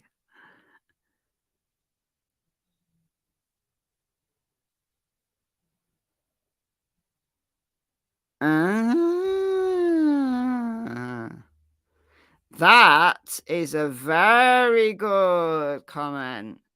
If the mark was smeared by someone with the girl's blood, why not touch DNA? I suppose if they wore gloves, you know, if they wore gloves the entire time, then there would be no touch DNA. Like if there's no DNA from the perp on the girls' bodies, the chances are there's no DNA anywhere else. The birch trees, are they? That doesn't help me really. I know what oak trees look like, because it's an oak wood near me. I bought birch trees, those tall ones. No, I think those are ash trees. We've got some ash trees around here. They're like really tall ones, aren't they?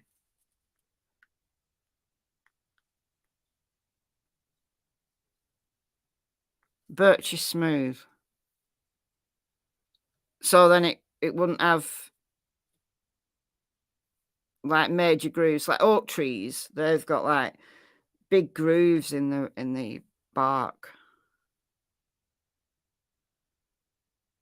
So birch is smooth bark.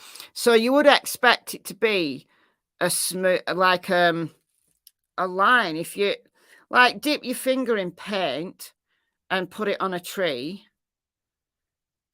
and you're totally able to draw a line and then 2 horizontal lines, you totally would be able to do that.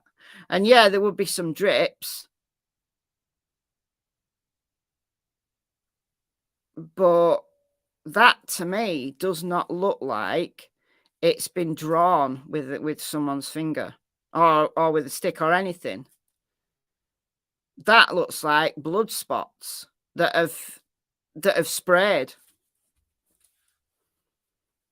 That to me looks like blood spray. So I don't know. I'm less able to be convinced. I'm much less convinced now, having seen that an F was ever drawn on that tree. Yeah, with a sliced neck, you're going to get a spray. The carotid artery, if you've got a carotid artery going up either side of your neck, and if you cut your carotid artery, it sprays. Never do it. You are unconscious in seconds, and you are surely gonna die. So do not ever cut your carotid artery. But it sprays. So if the carotid artery was cut on either side, you're going to get a spray. Was that the only blood on the tree? There was blood all around the tree. But this was about 4 feet up. According to the defense documentation, it was about 4 feet up. But there was blood everywhere, and there was blood spots all over Libby's body, which indicates that the blood has sprayed. So I'm less convinced now about the F on the tree, having seen that. But again, without seeing the actual photo, I don't know how faithful a representation that is of what was at the crime scene. So that's where I'm at with that. That's where I'm at with that. Okay, so Patrick Westfall lives within a 7-minute drive from where the girls were murdered. Johnny Messa and Brad Holder commonly hung out at the Morning High Bridge and in the woods. Patrick Westfall also admitted he knew the woods around the Morning Trail very well, but anybody in the area probably would know it very well. Patrick Westfall's Facebook post from just 2 months before the girls were murdered shows Westfall cutting tree limbs into rooms by slicing the tree limbs with an electric saw, creating clean, smooth edges. Yeah, but he's not going to have taken an electric saw to a murder scene, is he? In a Facebook post, Brad Holder is commenting, cutting runes. At the crime scene, one of the tree limbs placed on Abby had its end sliced cleanly. And I think that was if that was the case, I think that was a tree limb that's been cut off by tree cutters and just left there. I don't think anybody's taking a saw to a murder scene. How tall was Libby? She was quite tall for her age. So 5'6". Yeah, she's tall for her age. Abby was much shorter.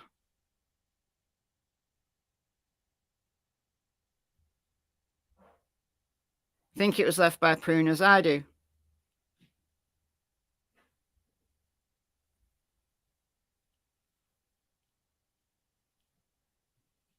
Was the cut edge freshly cut or aged? That was asked last night, and that is a good question. Yeah, no one's taking a chainsaw to a murder scene unless you're going to kill someone with a chainsaw. And how would they plug it in? Like, can you get like battery powered chainsaws? How would they plug it in? I suppose you can, but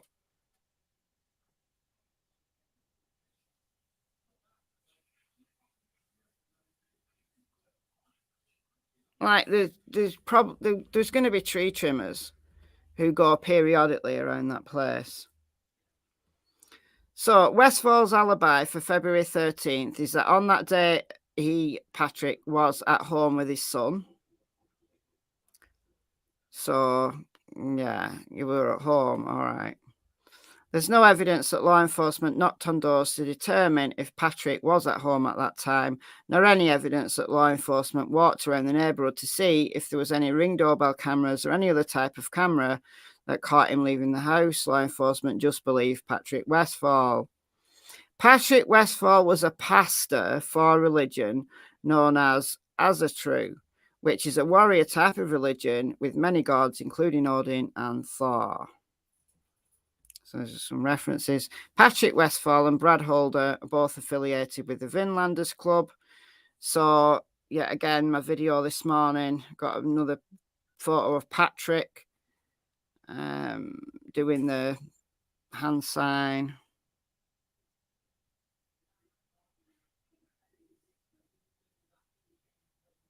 That was private property. Ron Logan would have been the only person cutting trees. So how do we know that Ron Logan had not at some point in the past gone and cut some trees? Battery powered small saw. Anyway, okay, so Kevin Hammond indicated March 2nd that there's no lead required concerning Patrick Westfall, meaning no further need to investigate him. Patrick Westfall is connected to the crime scene in multiple ways. It's unknown if Brad Holder threw Patrick Westfall under the bus to Amber Holder in order to take the stink off himself. These guys really don't like Brad.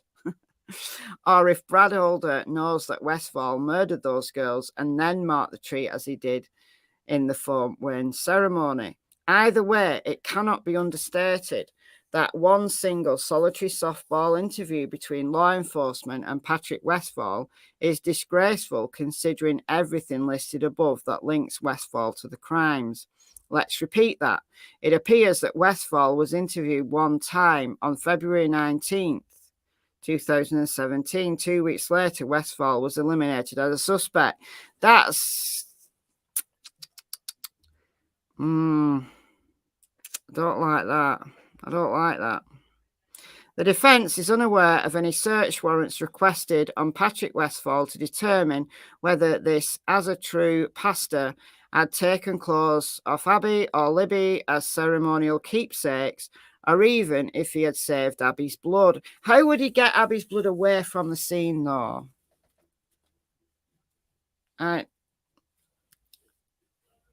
Without being seen. So, according to Elvis, there was 3 people. So, him and 2 other people. So, did they all arrive separately? Because nobody reported seeing a group of 3 people. And if you're carrying pints of blood away, how are you going to transport it? Small vials. So you're only taking a small amount of it away. Yeah, if you're taking a small amount of it away, but if you're taking like 7 pints of blood away, how are you going to transport that? But if you're only taking a small amount, then yeah, of course. Said he lives 7 minutes away. Yeah, but they have to walk into the woods. So that's 7 minutes drive away. So they're going to have to leave at least one vehicle. So if they're all going to arrive and leave together, then they're going to have to leave a vehicle somewhere. And then if they're arriving separately, then they're going to have separate vehicles. Now, remember, Elvis lived 126 miles away. So Elvis definitely had to arrive in a vehicle. And then Brad lives in another town. So there's going to be at least one vehicle and then 3 people. So how are we doing this? I like the practicalities of it. So Abby and Libby only decided to go to the bridge that day, that morning. So it's not like a couple of them could have hung out in the woods from early in the morning waiting around. It had to be a quick thing. And if Elvis lived 126 miles away, then it's going to take him a good couple of hours to get there, isn't it? Unless he was already at Patrick's. If everybody was already at Patrick's, then yeah, that's easy.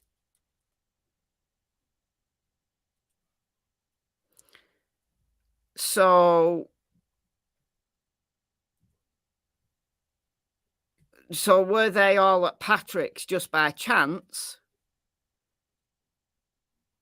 Or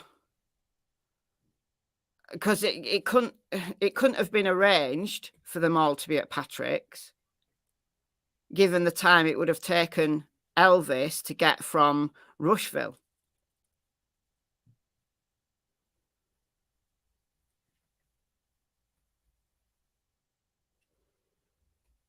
Yeah, but if they canoed it away, why did nobody see a canoe? Nobody saw a canoe. There was people on those bridges. So you've got two bridges that form those walks. You've got the Freedom Bridge and the Monan High Bridge.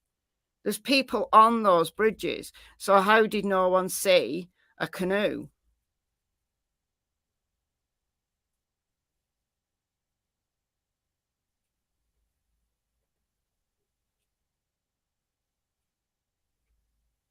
"126 miles is 1 or 2 hours." Well, it's only 1 hour if you're going to travel at 126 miles an hour. Who travels at 126 miles an hour? No one. So 2 hours, that's going to be 63 miles an hour, which is doable. Depending on the roads. I don't know what the roads are like around there. So you're talking at least 2 hours, likely longer. So what? How does it work? How does it work? So Abby and Libby decide to go to the Monan High Bridge, right? Tells Logan, right? Logan tells his dad. His dad says, right, Dad's at work, right? Because he was at work at least some of that day, right? So Dad's at work. So he rings Patrick and says, game on, lads. We can go and do that murdering now. Right, I'll be round at yours in whatever time. And then they ring Elvis, like, get on your, get in a helicopter to get here. I mean, how does it work? How does it work? Right, so Elvis is going to have to speed there. And does he even drive? If he's got the mental capacity of a 7 or 8 year old, can he even drive? So if he can't drive, how does he get there? Unless he's there already. If he's at Patrick's already, then at least that big logistical problem has been fixed for us.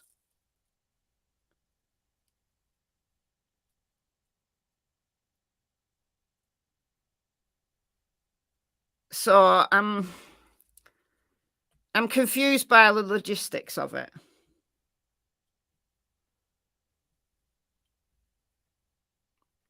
What's Michelle hopefully going to do a video about? Boo. Beach Ferry, hopefully Michelle will do a video about this. Appreciate that you shared it. All right. Beach Ferry, what did you say? Because I can tell you right now if I'm going to do a video about it or not.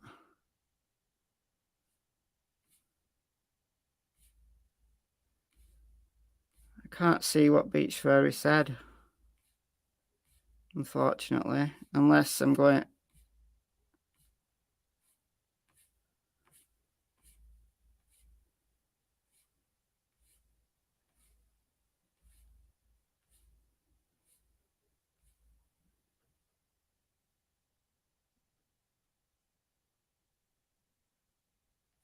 I don't know what was said. Sorry.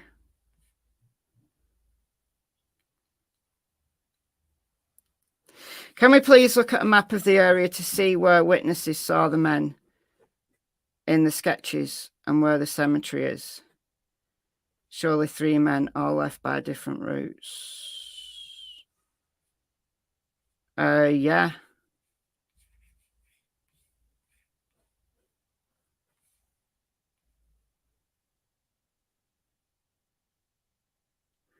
Oh, John Venable's parole hearing. Yeah, I know about that, yeah.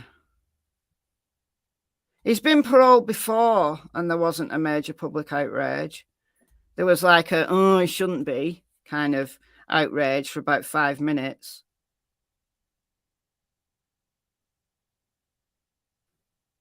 I mean, how many times has he been inside now and how many times has he been paroled?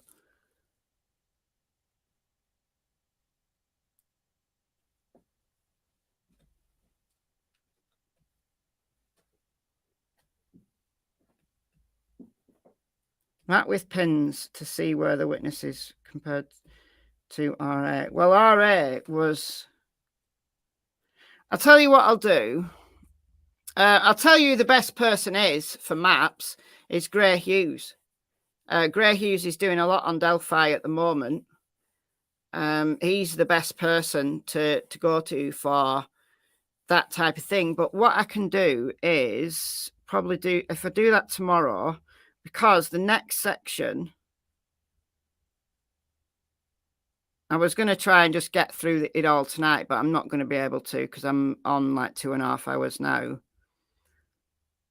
But this next section is about the timeline and about where people were seen, where the witnesses were. So it would make sense for me to do that tomorrow. So if you come back tomorrow, we'll finish the document tomorrow, but we'll focus on the timeline and the location. So I can prepare that by putting the pins in the map already, rather than you having to sit down while I put pins in maps. So I'll do that tomorrow. I'll come back tomorrow and do that. All right. This section is nearly finished anyway. Okay. All right. He's a pastor. All right.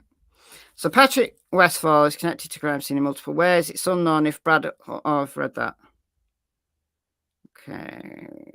Either way, it cannot be understated that one single solitary softball interview between law enforcement and Patrick Westfall is disgraceful, considering everything listed above.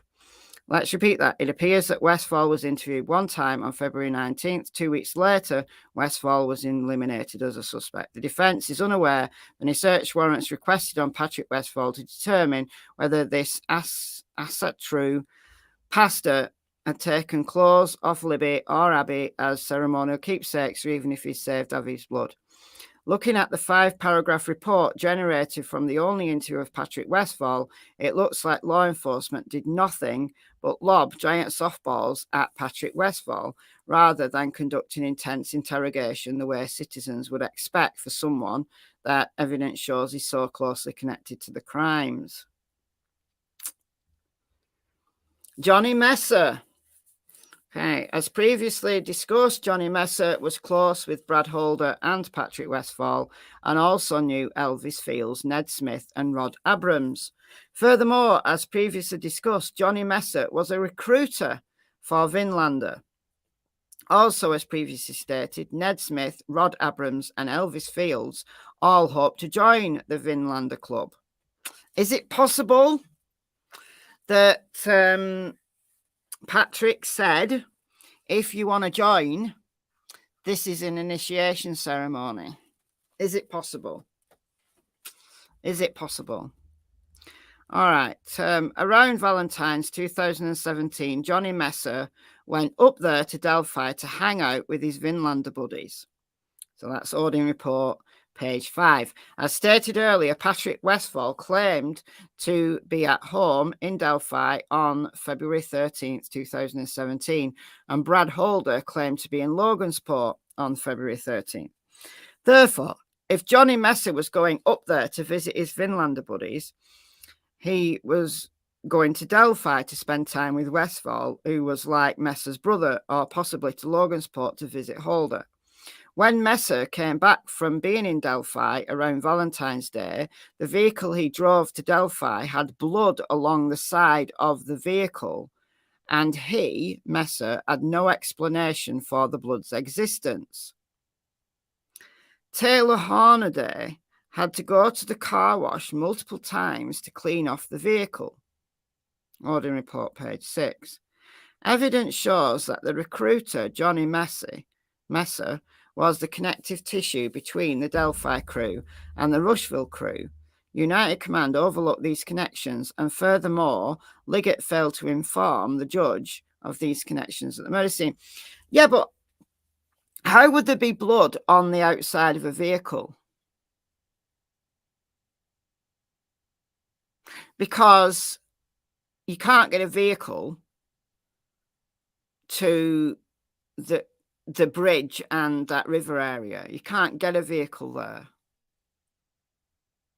So where the girls were actually taken from the bridge and then down the hill over the river and then onto Ron Logan's property, can't get a vehicle there. So unless the girls were moved and transported and then brought back to the woods, and why on earth would they be? Then why would there be blood on a vehicle?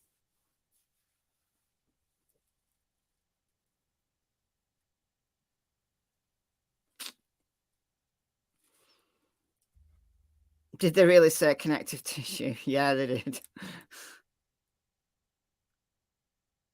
How long does it take before rigor mortis sets in? Depends on the size of the body, on the conditions of the environment, but several hours it takes to start to set in.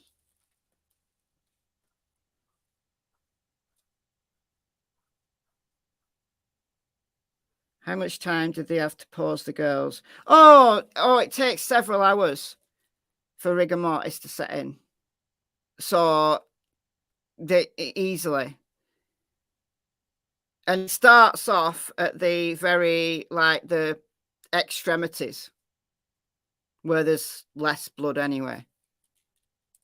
Where there's less, like the fingers and toes, it starts there and then it works up to the major muscle groups. So no, it's not like somebody dies and then they immediately go like rock solid. It's hours. So no, it's not like it has to be worked out like precisely. No, not at all.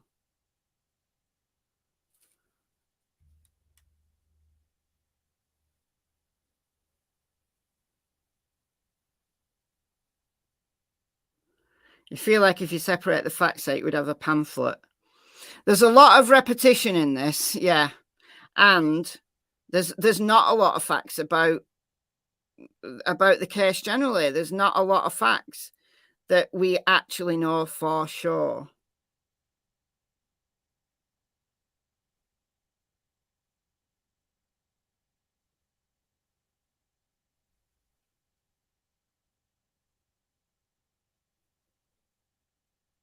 So I don't buy the blood on the side of a vehicle being connected to the case. I mean, how do we know it's blood? But anyway, evidence shows that the recruiter, Johnny Messa, well, I've read that. Unified Command overlooked these connections, and furthermore, Liggett failed to inform Judge Dina of the connections. Rod Abrams' connection to the crime scene. Rod Abrams told police a lie about his whereabouts on February 13th. This was discussed and referenced in Elvis's section, as was the fact that Elvis's alibi conflicted with Rod's alibi. There are a few other evidentiary nuggets picked up from the defence's review of Rod Abrams' February 27th, 2018 interview that the prosecution just provided to the defense on September 8th, 2023. Some of these evidentiary nuggets from Rod Abrams' videotaped interview incriminate Elvis. Okay, Elvis had been working for Ned since 2005 and then stopped working for Ned in 2017, the same year as the murders. Okay. According to Rod Abrams, Elvis was communicating with a 12-year-old girl on the internet and discussing inappropriate things. Does Elvis know Kegan Kline? Does Elvis know Kegan Kline? Answer me that question. Okay. So that's exhibit 100. Elvis used Facebook to communicate with young girls aged 13, 14, and 15. I'm not liking the sound of Elvis. Look, he's got learning difficulties. He's got the mental age of a 7 or 8 year old, but yet he's got the body and urges of a man. So I guess he doesn't think there's anything wrong communicating with young girls. I guess, I don't know. When law enforcement asked Rod, has he, Elvis, ever talked about doing anything with a couple of girls? There's a long pause. Then Rod Abrams finally said no. The law enforcement officer said, are you sure? Rod responded, he's never, I mean, he has, I mean. The law enforcement officer then says, you kind of hesitated when I asked you that. When Rod Abrams is asked if Ned Smith and Elvis will also say that they were in Muncie on February 13th, Rod doesn't answer the question, but after another long pause, tells a long rambling story about how Ned doesn't always remember things. Finally, law enforcement asked Rod if they can look at Rod's phone to see any text between Rod and Elvis. He refuses, claiming that Elvis no longer has his phone number after Rod changed phones.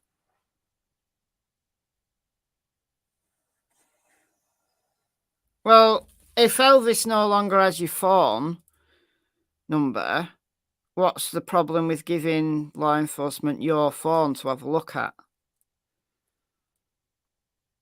That's dodgy. According to Johnny, Rod Abrams, along with Elvis and Ned, were all interested in joining Messa and Holder's Vinlander Club. So the defence has had very little time to review the voluminous amount of discovery dumped on the defence on September 8th, including hours upon hours of never seen before videos. Oh, I'd love to go through all of that. Wouldn't you just love to see all of those videos? Therefore, the defence will do its best to detail the important aspects of the Rod Abrams video with reference to the mark in the video where the words were spoken. The lies about Elvis's alibi should have been especially alarming to Unified Command, although the items enumerated above should cause Unified Command to pause about Rod Abrams and Elvis's involvement in the murders. Is Rod intellectually disabled as well? I do not know. That wasn't stated. Who is Flora? I don't know. Who is Flora? Rod is Elvis's friend. Elvis was living with him for a bit. But then Elvis was also living with Johnny Messa's dad or uncle, I think. Uncle, it said earlier. So Elvis's friend is Rod, and then Ned is Elvis's boss.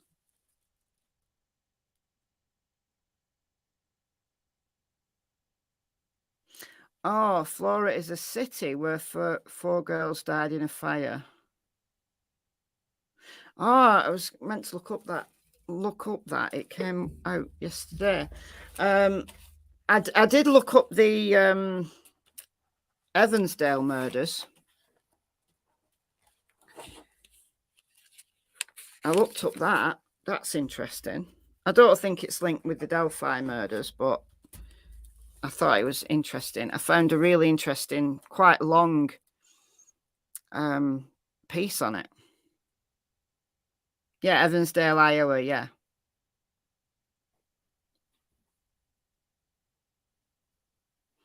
Flora is a town where 4 little black girls were murdered in an arson fire, Carroll County.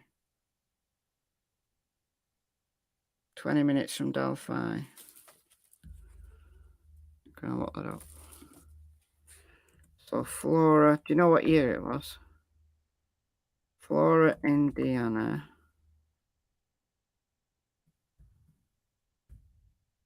Four girls murdered in fire.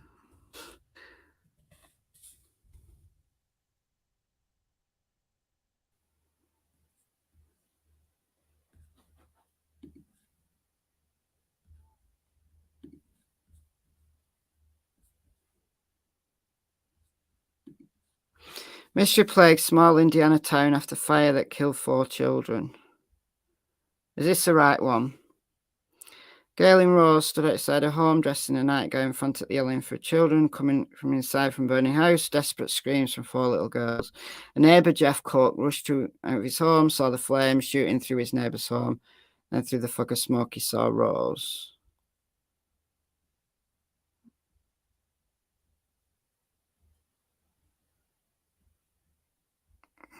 That's horrible.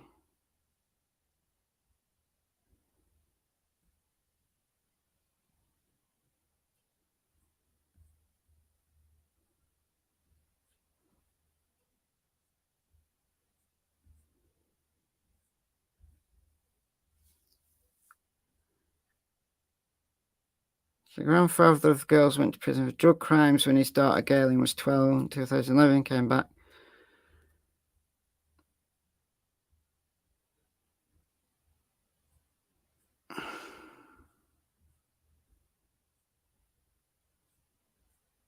So do we know how they died?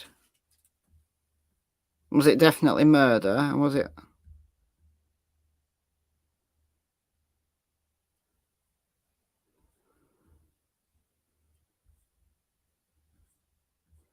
Okay, the day after the fire, the Department of Homeland Security, in a statement, said the cause of the blaze was still undetermined. May have started in the kitchen of a lower unit. Okay. 2 months later, the department released information that rocked the small town. Investigators found accelerants in the structure and ruled it an arson fire. Investigators declined to talk more about the investigation, but would not offer more details.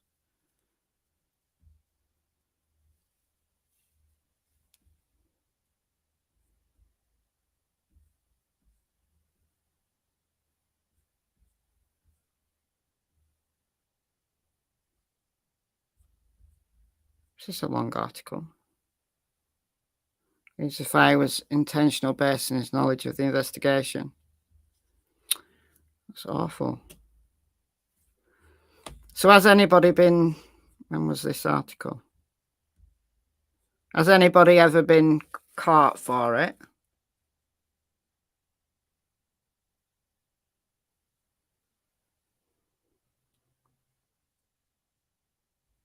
Yeah, four little girls killed in the fire.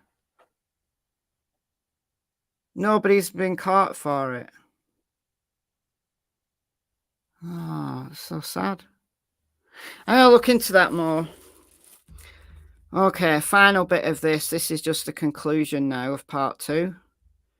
Part 2 was dense with information. It could have been a lot shorter, though. There was a lot of information, but a lot of repeats. However, the court should be able to see that Tony Liggett knew about the obvious connection between Odinism and the murders, and specifically the connection to Brad Holder, Patrick Westfall, Johnny Messa, Elvis Fields, and Rod Abrams, based on the evidence provided to the court. The fact that a mystery Purdue professor purportedly led the Unified Command off the scent of Odinites is preposterous. Additionally, according to Todd Click's affidavit, the FBI cold case unit determined that Odinites were involved in the murders. I don't know whether they actually said that. Unified Command did nothing to investigate the Odinites. Unified Command seemingly rebuffed the Rushville investigators, Forensic, Murphy, and Click, who believe, based upon a large collection of evidence, Holder, Westfall, Fields, Messa, and Abrams were all involved.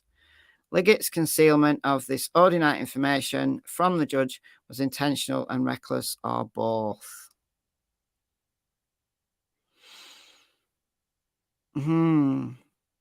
Flora is a crazy rabbit hole. Oh, I do love a good rabbit hole. But 4 little girls. Oh.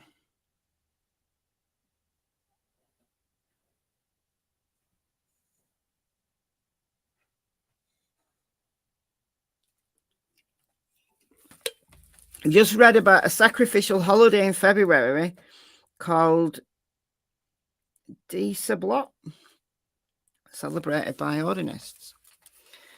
Well, given that we've finished this section, so tomorrow I will do part 3. So we're on page 105.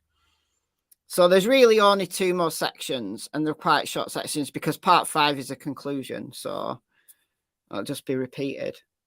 But what we'll do tomorrow is I'll get the pins in the maps of where everyone was, where everyone was seen and at what time. So this section where it talks about kind of the times and the parking areas and stuff, then it'll make more sense with a map.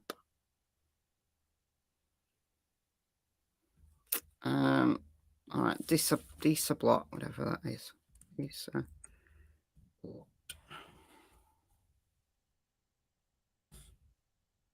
Ritual.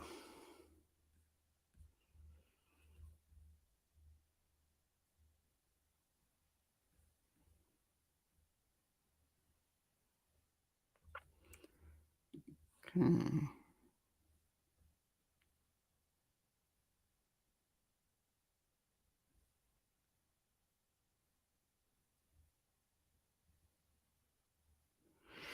Took place at the beginning of winter in Norway and Iceland.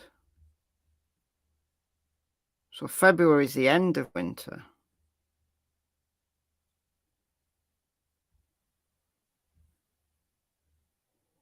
So Halloween. So no, it's not February.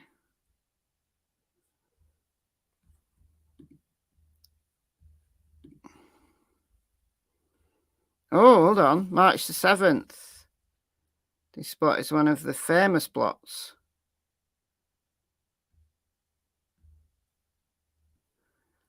Okay, okay. Dare I ask Wikipedia to give me an answer? So it's held in honor of female spirits or deities.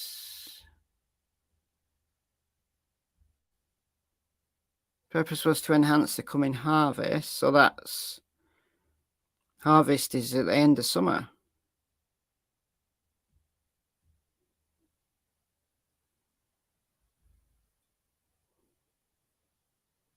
Disa block appears to have been held during winter night, so at the vernal equinox. When's that? The March equinox.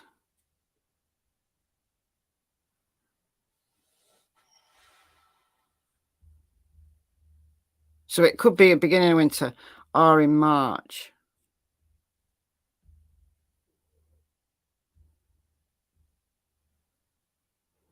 I'm learning a lot because of this case. I'm learning a lot here. Okay, the rite was performed by women, especially in light of what was generally believed to be nearly exclusive role as priestesses.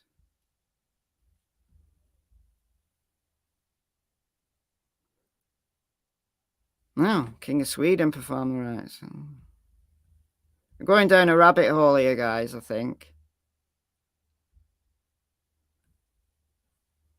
But do these white supremacist Odinists actually follow the old calendar of rituals, or do they just make their own up?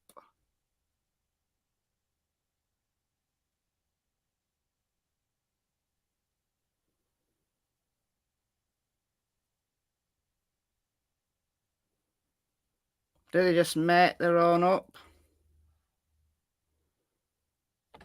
In Sweden, this is the central political and social importance. The festivities will end at the end of February or early March.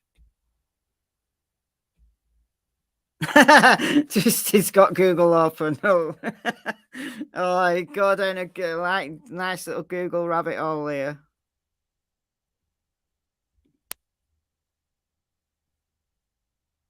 February 2nd, celebration of new beginning and preparation for land for planting.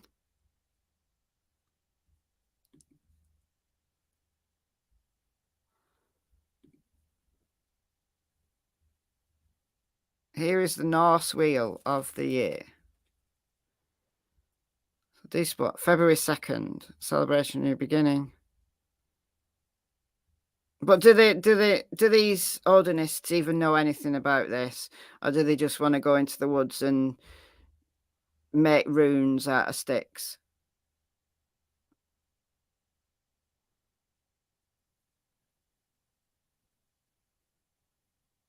Was it a blood moon? Yeah, but it wasn't a moon. Like, it was in the middle of the day, so I could understand if it's to do with the moon, if it's at night, but it was the middle of the day. Like a Monday afternoon, it doesn't really seem to be like Odin. Like if it was a Wednesday, Warden's Day, Wednesday, I don't know. Why in the middle of the day? I don't know, guys. I don't know. Anyway, for the final episode of this very, very long, very long reading of this 136-page novel, we'll finish it tomorrow together with maps. We'll do that.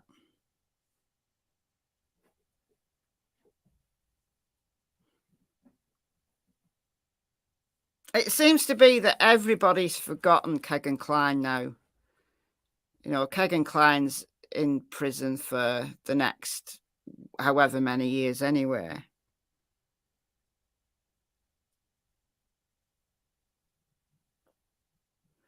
It was in the middle of the day because the girls weren't going to be there at night. But how did anybody know that they were going to be there anyway? Like any of these guys, how did they know they were going to be there? Like to plan a ritual sacrifice seems to surely it requires some planning. I don't know. I just have a lot of questions.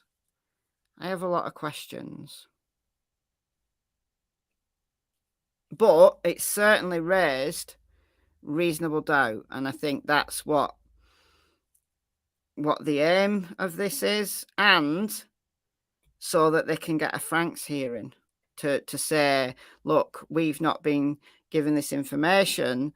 And the judge who signed the search warrant wasn't given the full amount of information.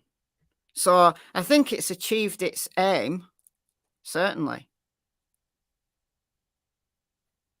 It's raised a lot of questions. And in a way it's way more thought-provoking than the way that Ann Taylor is trying to raise issues in Idaho.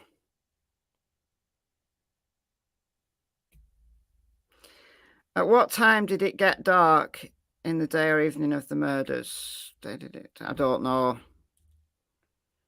In February here, it's probably going dark. It's dark about 6 o'clock. But I don't know about in Indiana. Anybody in Indiana?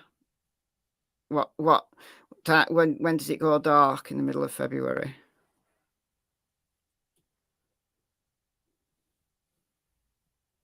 But these murders were in the middle of the afternoon, so it wasn't close to being dark.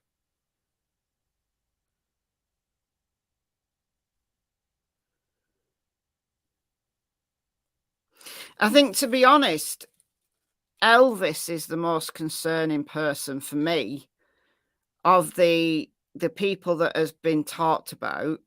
Elvis is the one that seems to have confessed. And then Brad has made concerning statements about Patrick.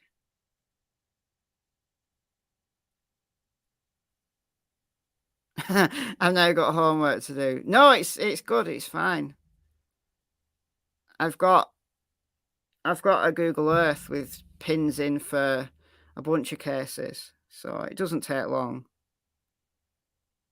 to put the pins in. I just go through the PCA and it's not that long.